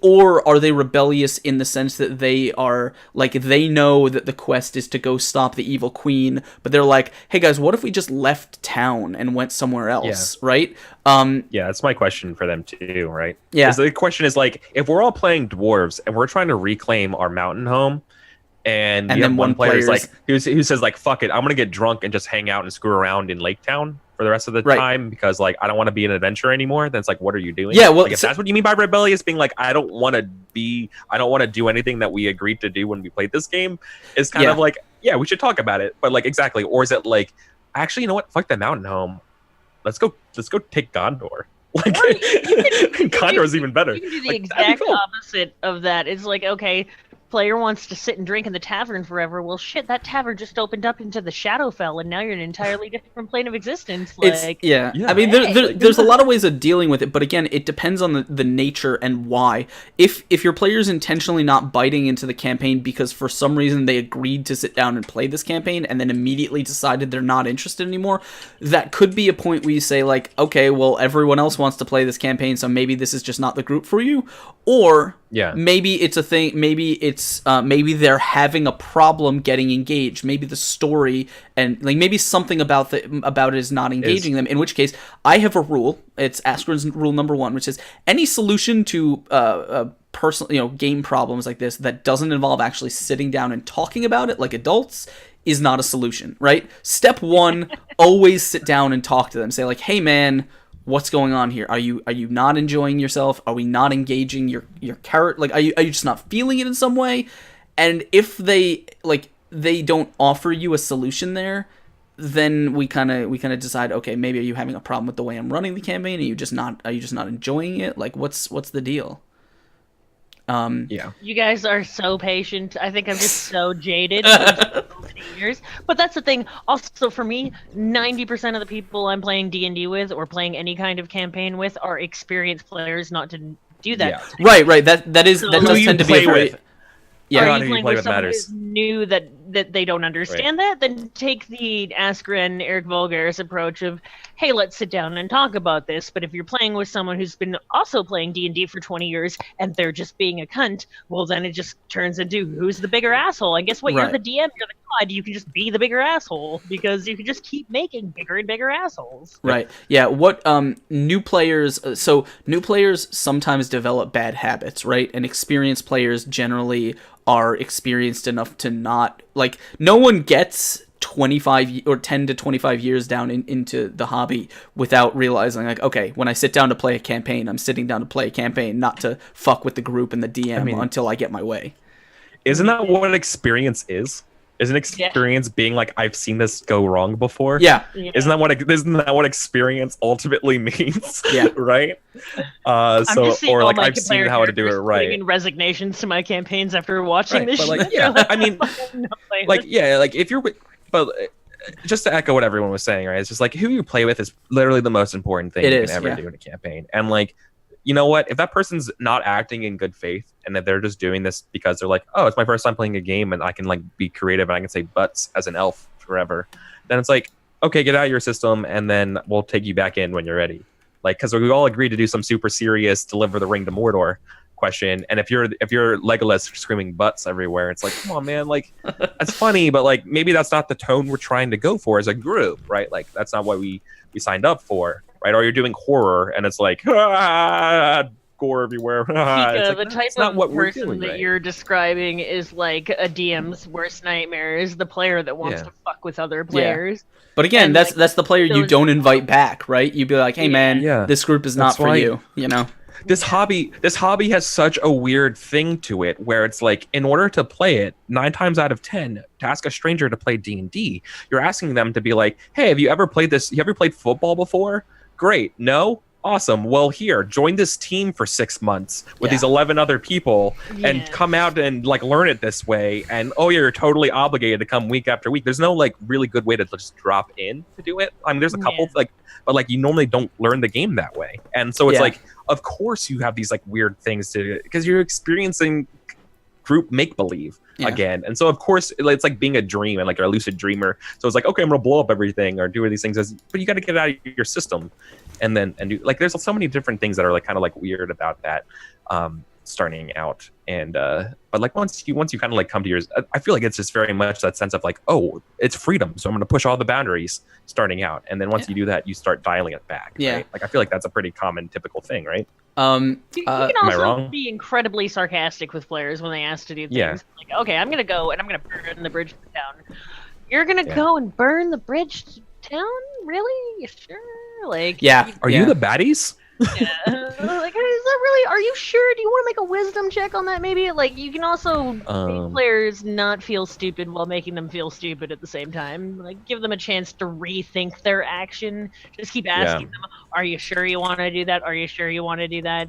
Because most time you just explain something to your DM, and your DM says, "Okay, you know, to explain to me what you want to do, and then I'll give you the roles or however different on the campaign." Right. But if you ask them to really think about what they're doing, give them the opportunity to review what they're saying out loud in their head, and if they keep going, I have no problem. Orlandia method of approach where you drop bombs. I have no problem framing a player's, like when a player asks to do something, I have no problem like as a DM framing their choice for them, because often what I find is there's always some detail that of the campaign that they may not have considered. Like, hey, we want to invade the noble's house. Like, okay, you guys might remember that you heard. What's up? Do we all have the exact same like Office Depot $7.99 chair? No, I ordered this from Amazon. Okay, I was like, and also I also don't have eyeballs on it. I got that shitty IKEA chair. That's the Marcus. Yeah. I think it's the Marcus. Yeah. Sorry. So Mr. Worst says, have you run campaigns that are modeled like FTL? There's an overwhelming threat that is on the other side of the map while adventurers are doing so I assume you're saying like the adventures start here and then the threat is advancing towards them, or they're in the process of them doing their thing, they're advancing towards it. Because I find that most generic fantasy campaigns tend to work in the sense that like players start in small town wherever the hell, and big evil is on the other side of the map, and like their quest slowly brings them towards there. Like every video game, it's like the farther across the map you venture, the higher level things get, and you get closer and closer to the bad guy's castle. Yeah. Oh yeah, sorry. I guess nobody's really. This is Sir McCherryface. Sorry. I thought you were going to call it Cherry Seinfeld. I'm damaged. Take your Oh Jesus. Sir Cherry McCherrington II, if you will. Yeah. Cherry. Get out. No. So, Mr. Worse, your question, I have never done anything FTL related, but I think I know what you're getting to. If you abstract your question one level out, I have certainly done. Basically, have you ever played a game with a doomsday clock? Have you ever, like, if this thing happens, the world's over, right? Or something like that, or like the bad guy wins. Never actually done something like that. Yeah, I haven't done it. I love that. I love those games. Because all of a sudden, every session, everyone knows what the stakes are. Once again, but like I'm also like I studied economics, and so like I'm obsessed with opportunity cost. Yeah. So like I love the idea that like if you do your downtime, this guy's closer to completing his goal. I've never done that, but that's because I am a huge fan of never-ending campaigns. I'm that person that everybody wants their campaign to go on forever, but like as a DM, I have the capability of making it actually go forever. On that subject, have you ever done an E6 campaign? Mm-mm. E6 is something I've tried in Pathfinder, and I think it's my favorite. It's my favorite way of playing D&D now, if I can convince people to do it. Because what you have to do is you essentially have to convince people to give up leveling. E6, if you guys don't know, is D&D. Everything works normally, except 6 is the highest level that the players will ever hit. And that sounds awful. No, it's fucking great. They still... No, because you like prestige, essentially. You can, but no, they still... not prestige classes, but like... They still level up and they still gain more feats and stuff, but the thing is 6 is the high. So the reason I like it is because D&D has power tiers. 6 is about the level where players stop essentially being human, right? They start. This is what I'm talking about. The power levels and like what are you doing in a dungeon? There's a tier in D&D at which you will never fight another human again unless they're like a campaign plot armor NPC, and that's just because you're just too strong. But I love the idea of, first of all, being at the end of a campaign. You've been playing for, I don't know, a year now. You're still level 6, so that means, first of all, you can start a new campaign. You're not like level 20, and it's like, nope, we don't play anymore because these characters are gods. But also, I like the idea that even at level 6, you can still be challenged, probably not much, but you can still be challenged by like a group of bandits. Like things, you can still, there's a reason for other people in the world to still fuck with you. Because you're not superheroes, and I really enjoy it. It's interesting, and it adds a new dynamic to to campaign arcs as a whole. I want the big bad of a campaign to be a friend of the NPCs or the PCs, a paladin that turns into an oathbreaker. How do you balance player trust and creating a truly shocking moment when this is revealed way down the line? My immediate example for this is Sword Art Online. I don't know how many of you are anime watchers, but this is every anime. Okay, every anime. Knights of the Blood Oath. Their guild leader is the person that is helping them. The NPC is more powerful than them, but is kind of always reaching a hand down to help hold them up.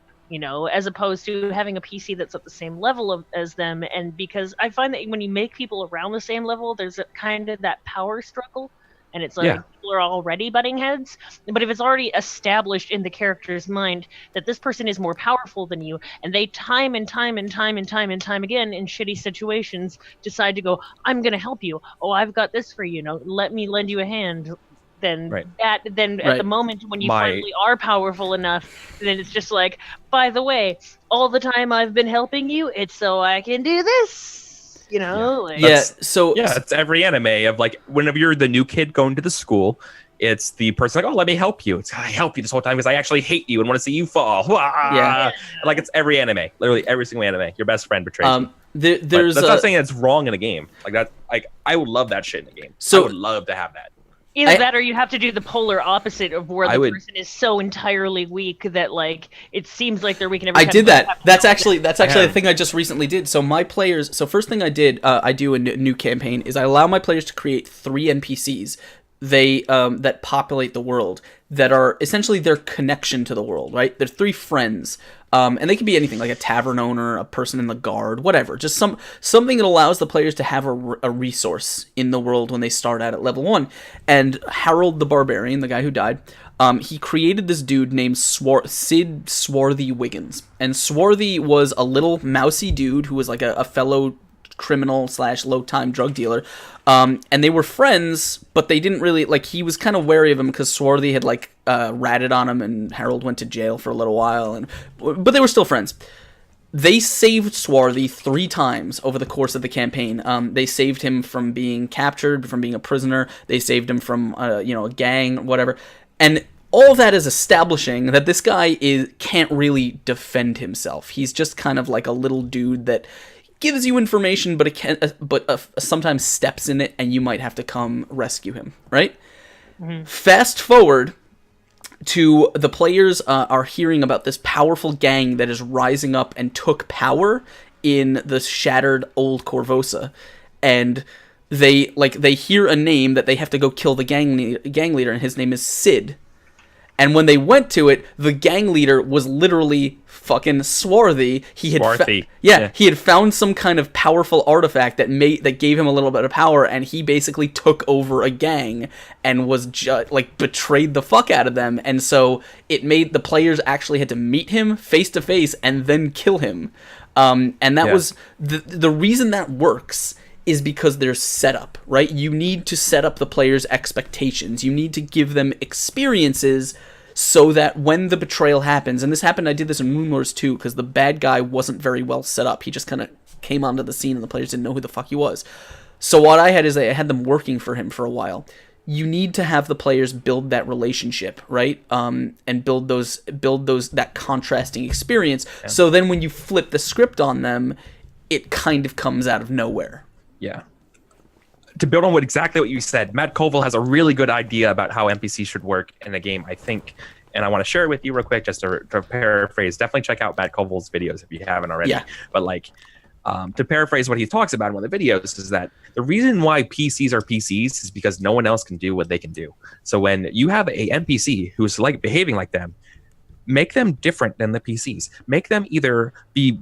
The reason why this NPC cannot achieve their goals is because they're not like a PC. So it's probably there's something to do with their perspective or their outlook and their beliefs, right? So they probably have the same goals as the PC, but they're willing to either not do what the PCs are willing to do or do too much than what the PCs are willing to do, right? And think about it in that way. So building off what Asker said, how you set this up, have this character have different opinions about how to solve a problem, right?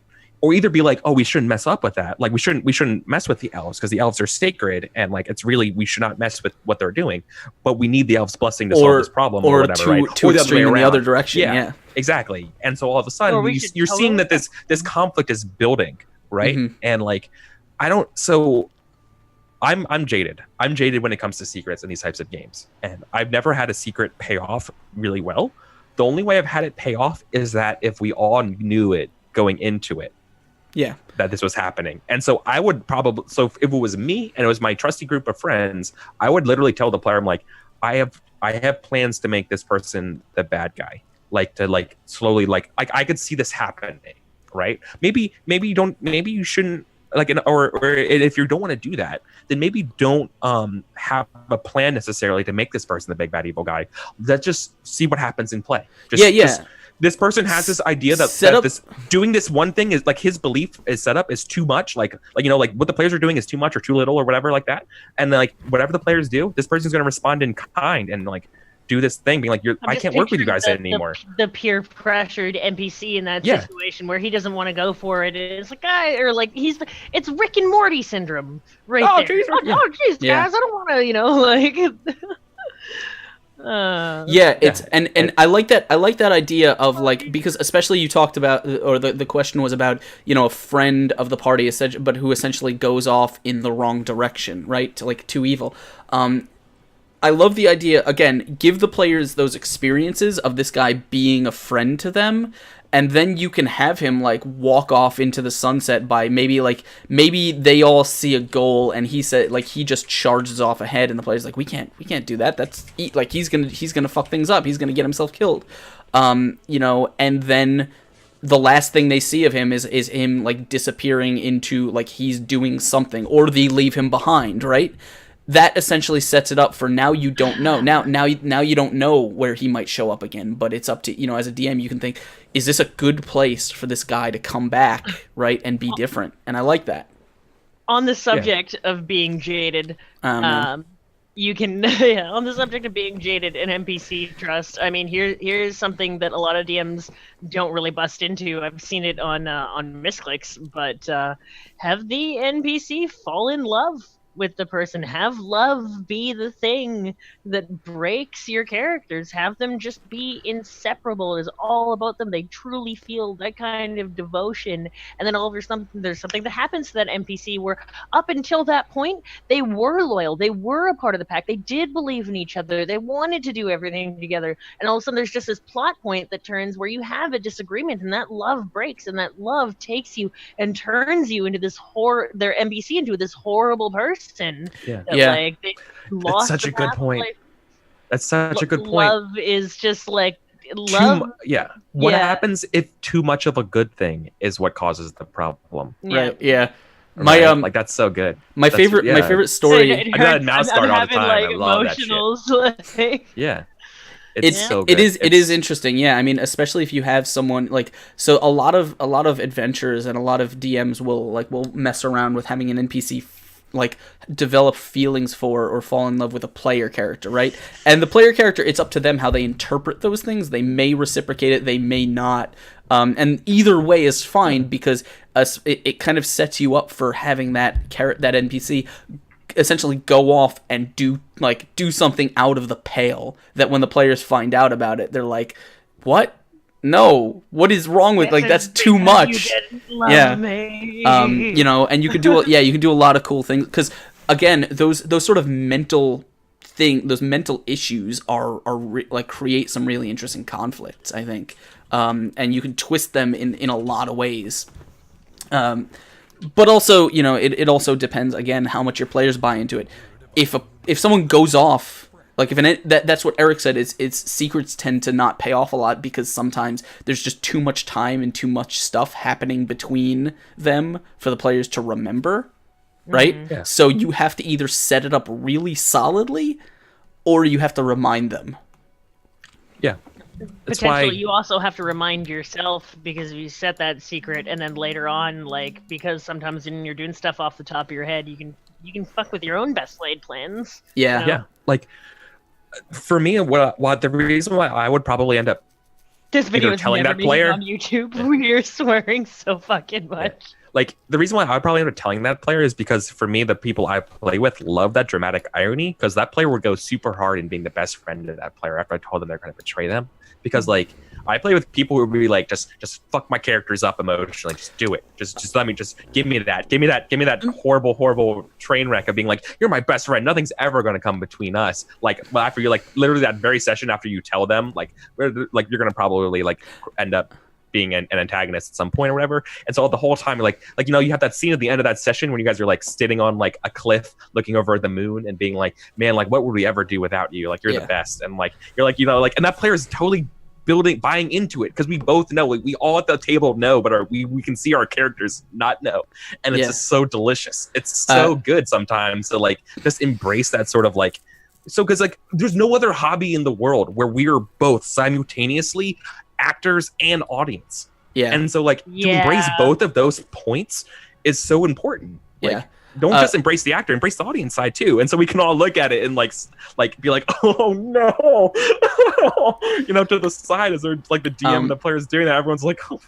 If you guys want an amazing, if you guys want an amazing account of this, just like pulling out right now. If you guys want to, first of all, Koro says, have the idea that the paladins either left behind or killed, and they come back as a corrupted version of themselves, the whole like "you left me to die" thing. Yeah, Anakin Skywalker. Yeah, that's a powerful emotional thing. Impossible with that. Like the opposite.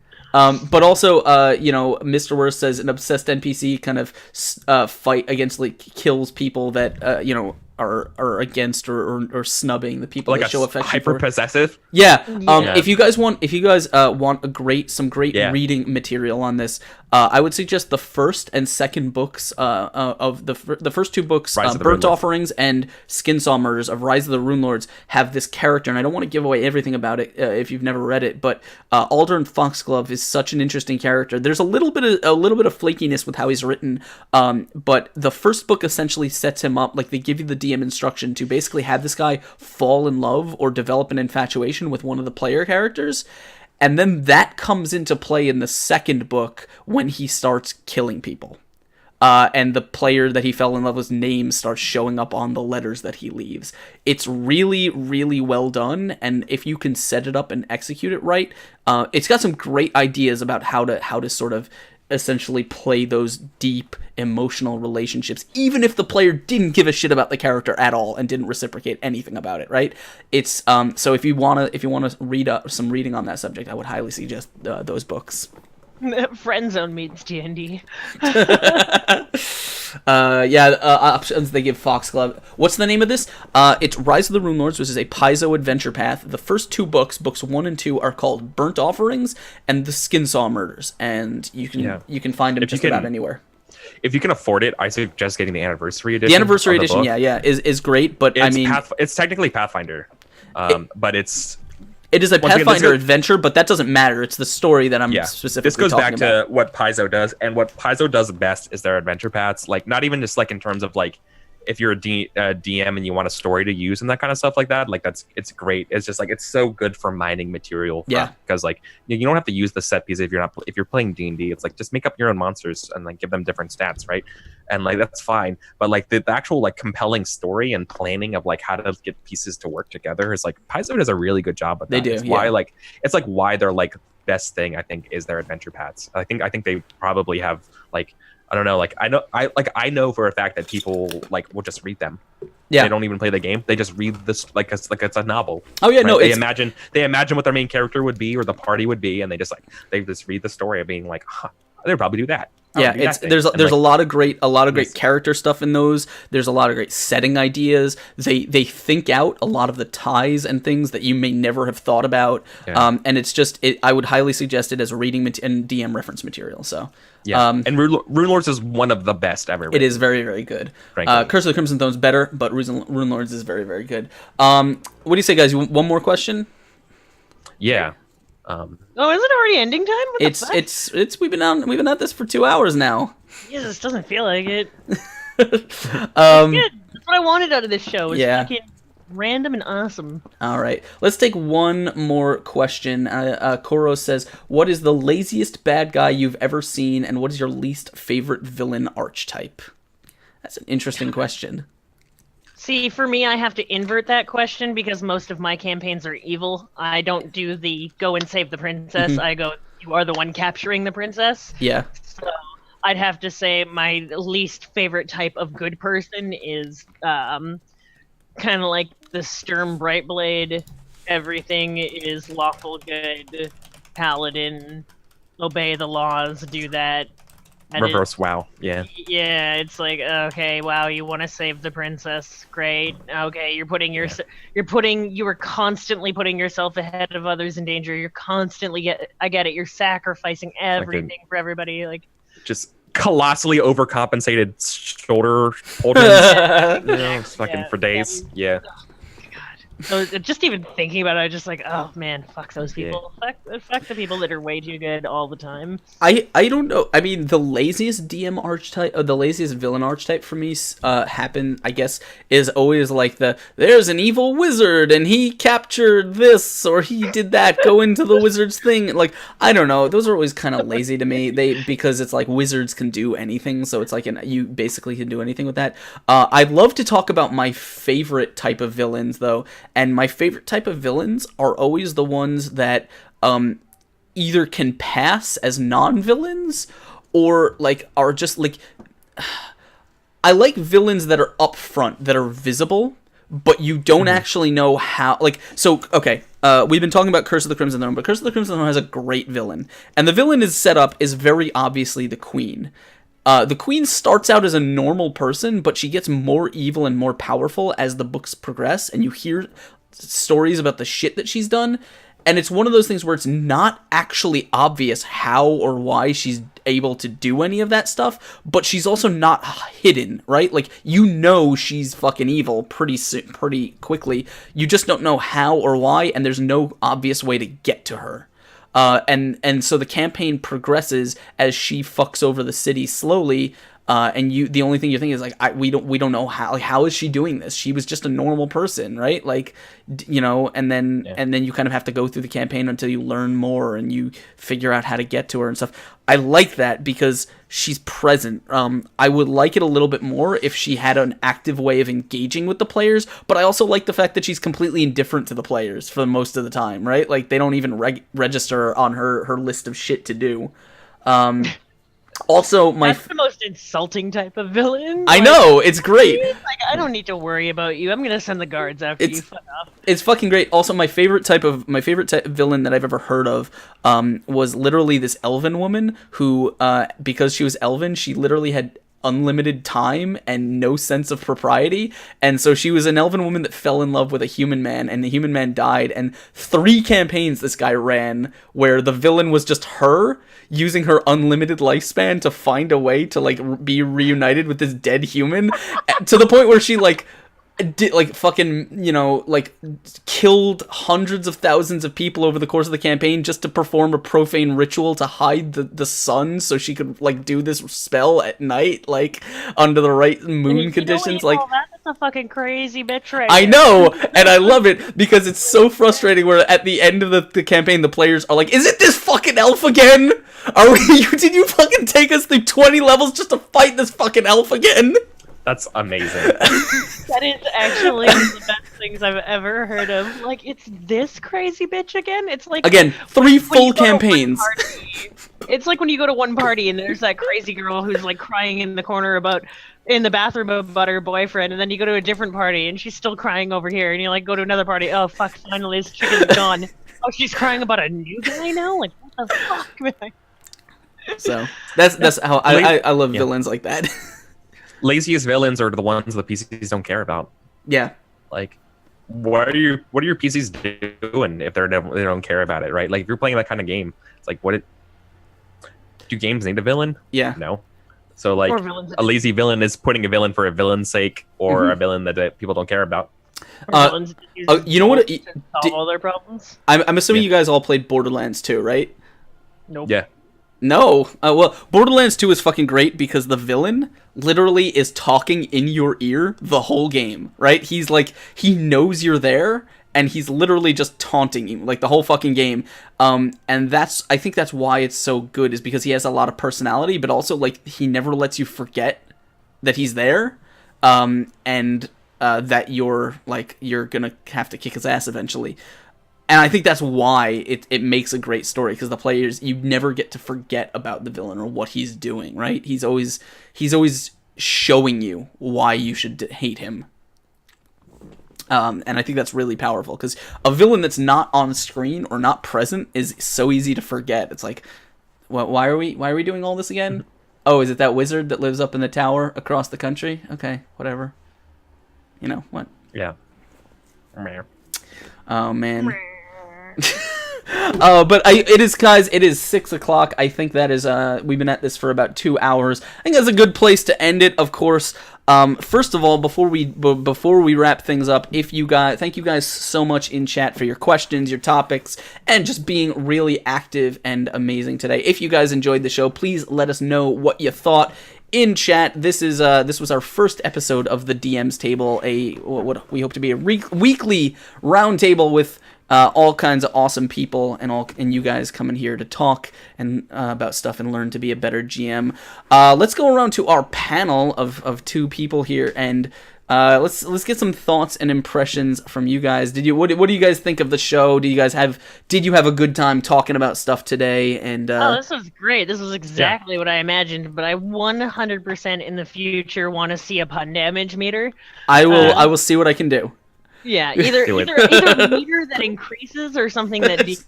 Health bars I'll put in health bars. We'll get it done. Just god, this is the only thing that I feel like absolutely has to be a part of the show. Because are you kidding me? You're getting DMs in here, and that's like one of the things that happens all the time. I'm bad at puns though. I rely on my players to do puns for me. Oh really? Yeah. I'd end up throwing like Eric is also a pun master as well. So it's like this is just gonna get gross. When we get more game masters in here, dungeon masters. By the way, it's dungeon masters, not game masters. Always been dungeon masters. Storytellers. Take your vampire shit out of Fucking here. White Wolf. Fucking White Wolf. I say DM. I'm a DM guy. That's me. I am also a DM person. I've referred to people as game masters out of etiquette, but it's like deep in the back of my head. Oh man. Well, thank you guys so much. Why don't you guys tell us once again, we'll wrap things up. Tell us a little bit about who you are and where people can find you on the internet and what you guys get up to and where they should follow you and why you are awesome. We'll start. Eric, you first. I went first last Fine, time. we'll start with you, Eric. So, it's me. I'm Eric. So I'm a part-time streamer. I do a lot of role-playing game content of varying degrees. And so you should definitely check me out if you want to see crazy games, or you should definitely tune in tomorrow, for some sweet mouse card action on the Bubbernauts channel if you like Exploding Dice and I doing some stuff, and I will pull on some more heartstrings because that's what I do. I love forcing people into horrible situations where they have to choose between things that they love or not. It's my favorite thing in the world. God, I'm these getting games. jaded just listening. It's awful. Eric is an awful person. Yeah, I love it. I create Saw-like existential torture dungeons for people to navigate through. I love it. I love to see if you break or not. So. Oh man, guys, that is go check out Eric. His Twitch link is there in chat, and make sure you give him a follow. His Twitter name is right below him, and I want you guys to show him some love. Of course, you can catch us on Bubbernauts channel over there. Looking forward to it. What about you, Tia? I'm Tia. I'm Laurelania. I'm a full-time streamer. Believe it or not, brand new DM. I've been a player. I've been on the other side of the table. It's only recently that I've started being a dungeon master, but I am still full of evil ideas and ways to fuck with the players and railroad them into situations that they don't want to be in. And I do. I'm a guest over on Encounter Roleplay at the Long March. I play level 11 necromantic dark elf wizard named Zune. I DM my own campaign in Menzo Branson, which is a combination of fuckery that I won't even get into now. And Sunday I do this show now too. So the show is the bee's knees. This is exactly what I wanted to. We came up with this idea in one of our Discords, and I was just like, I want something that's not we are reading off of the script and asking time questions. I want something that's just shooting the shit with a bunch of DMs. That's literally what I do. That's my thing. Guys, go check out Laurelania's channel over there. Dice Thulu has the link for you right there. And go check her out on Players is in chat right now, and he's just like, you can't seem to kill me, motherfucker. I'm coming for you. Guys, go check that out. Go follow her on Twitter. Make sure you keep up with all that campaign stuff. Of course, my name is Asker, and I am the host and dungeon master here on Exploding Dice. I need to grab my stream labels because I wanted to shout out some people. I'm glad you guys in chat had a good time, by the way. Thank you so much. I'm waiting for stream labels to load so I can read out thank you Euro Twins and Psychoat and Koros RPG and Kika and MTMJ Moondog and Desi Code and I am for U2NV000. Oh and, yeah, good luck with his name. and I'm for you to envy. Yeah. oh, interesting. Yeah. I'm horrible at names. And then Lorelania and Ranger 3277 and Kimages and I feel like such a cunt now because you got that on the first try. oh man, thank you guys so much for I joining know us. them. That's why. And then Oh, okay. Thank you also to Klutzy Dragon and Montravant for the I think there was one more, maybe no, I don't know, for the subscriptions, guys. Thank you so much. Thank you guys for following and welcome to the madness. Thank you for joining Dice Thulu's Embrace. I have had a great time here. I hope you guys did. I think there's the if you guys are new to the channel and this is your first time here, welcome to Exploding Dice. We are a role-playing game channel. That is what we do. We have a full week of content for you. So Monday I will be, or now Sundays, I do this show at 4 p.m. And you can catch us at 10 p.m. where I am playing Mouse Guard. I am one of the players. On the forefront is our amazing DM, and then of course Leslie, Simply JXN, Drunkly Romantic, and that bronze girl in the player seats, and it is goddamn fun. So I hope you guys will stop by at 10 p.m. Eastern for that. Catch me tomorrow on Monday playing Mouse Guard on Bubbernot's channel. Eric is our DM over there. Tuesday, Halloween. Tuesday is my talk show called Fuzzy Dice, where I hang out with nerd celebrities and content creators and all that kind of shit. I'm going to be hanging out with Lauren Obo Crazy Urban, the DM for Dungeon Drunks and Rooster Teeth and Wizards D&D. She's going to be here on a special Halloween episode, and it's going to be a lot of fun. This Wednesday, we actually at 8 p.m., that is at 8 p.m. Eastern, and then Wednesday at 8 p.m. Eastern, we have the premiere episode of a new show called The World, or The Dauber's Quest. It is a fun, kind of whimsical little fantasy world created by our good friend Daryl from Splattered Inc. That is going to be a 3-episode miniseries, and hopefully you guys will turn out for that and show your support, because if it gets some really, really great support, it will be coming back as a full show. But that is, I'm going to be in the player seat. Daryl is going to be handling the Dungeon Master duties, and we are going to be playing I'm playing a Ratfolk Druid named Fern. Duty. I said duty, I did. I'm going to be playing a Ratfolk Druid named Fern, who is kind of old and senile. He talks a little like this. That's just my old voice. And then, of course, coming Thursday, we have a female pirate show called The Razor Coast, which is going to be debuting just after PAX Unplugged, I believe. And then, of course, Friday, we're off because I'm playing D&D at home. Saturday is Writhing Moon, our open legend horror campaign. Hopefully, you guys will tune in for all of that. If you have not already, I believe I have a Discord link. Yeah, if you want to join the Bomb Squad, keep up with everything we do here on the Exploding Dice channel, hit that Discord link. You can join the community over there. We have all kinds of stuff, community stuff going on. You can, of course, follow me on Twitter. It's just @Askren, and you can see everything that's going on. And thank you guys for the follows and for the subscriptions and for the support. I think that's pretty much it. So why don't we just do what we usually do and find someone who is streaming right now so we can pass the love on to them, because I don't like to get out. Are you gonna do the outro song this time too? Oh yeah, No. This is the outro song. This is the outro song. This is the outro song. I'm finding someone who's streaming now so we can drop the love on. But I will accept suggestions if you guys have anyone you want to pass the love on to. Otherwise, I'm gonna go from my follower list. No, he's got no one there. We could go say hi to him. Yeah, let's go. We could say hi to Hunter. Why not? Whenever I host people, I always try to find someone that's got one follower first time on Twitch. Oh, you want to? Let's check out let's do that. Let's check out the Dungeons and Dragons category and see who's doing it there. Find some War Gods Hold, or how many followers you get? Oh, they got 22 followers. They ended. Never mind. No, hold on. I'm waiting for the Dungeons and Dragons directory to load here. We're stalling for time.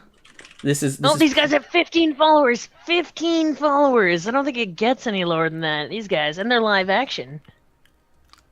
Where? Oh god, their camera is so choppy though. Let's go say who do we want to say hi to? Who else we got to? I love live action people because it makes me miss the days know. where you actually got together. Oh, these guys have 17 followers and their camera doesn't suck. Fix it. Fix it. Fix Fix it. it. No. Fix it. Fix the following problem. Do it. We could go say hi. You know what? Let's go say hi to. I got some friends playing right now on Crit Dice. Why don't we go say hi to them? They're doing all right. Let's go drop a follow there. Guys, here's what's going to happen is I'm going to drop the raid link in chat, _raid, and I want you guys to smash that shit. Dice Thulu's got what you should type in chat for them, and we're going to follow them up with a host. So go ahead and smash that link. Sorry, there we go.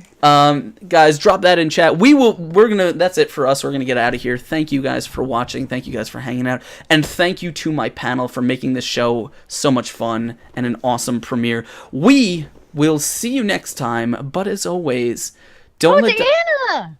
Sorry, I know one of these stories.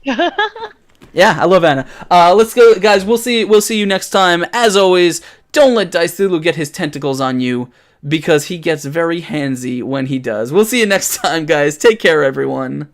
Bye. Bye-bye. Bye.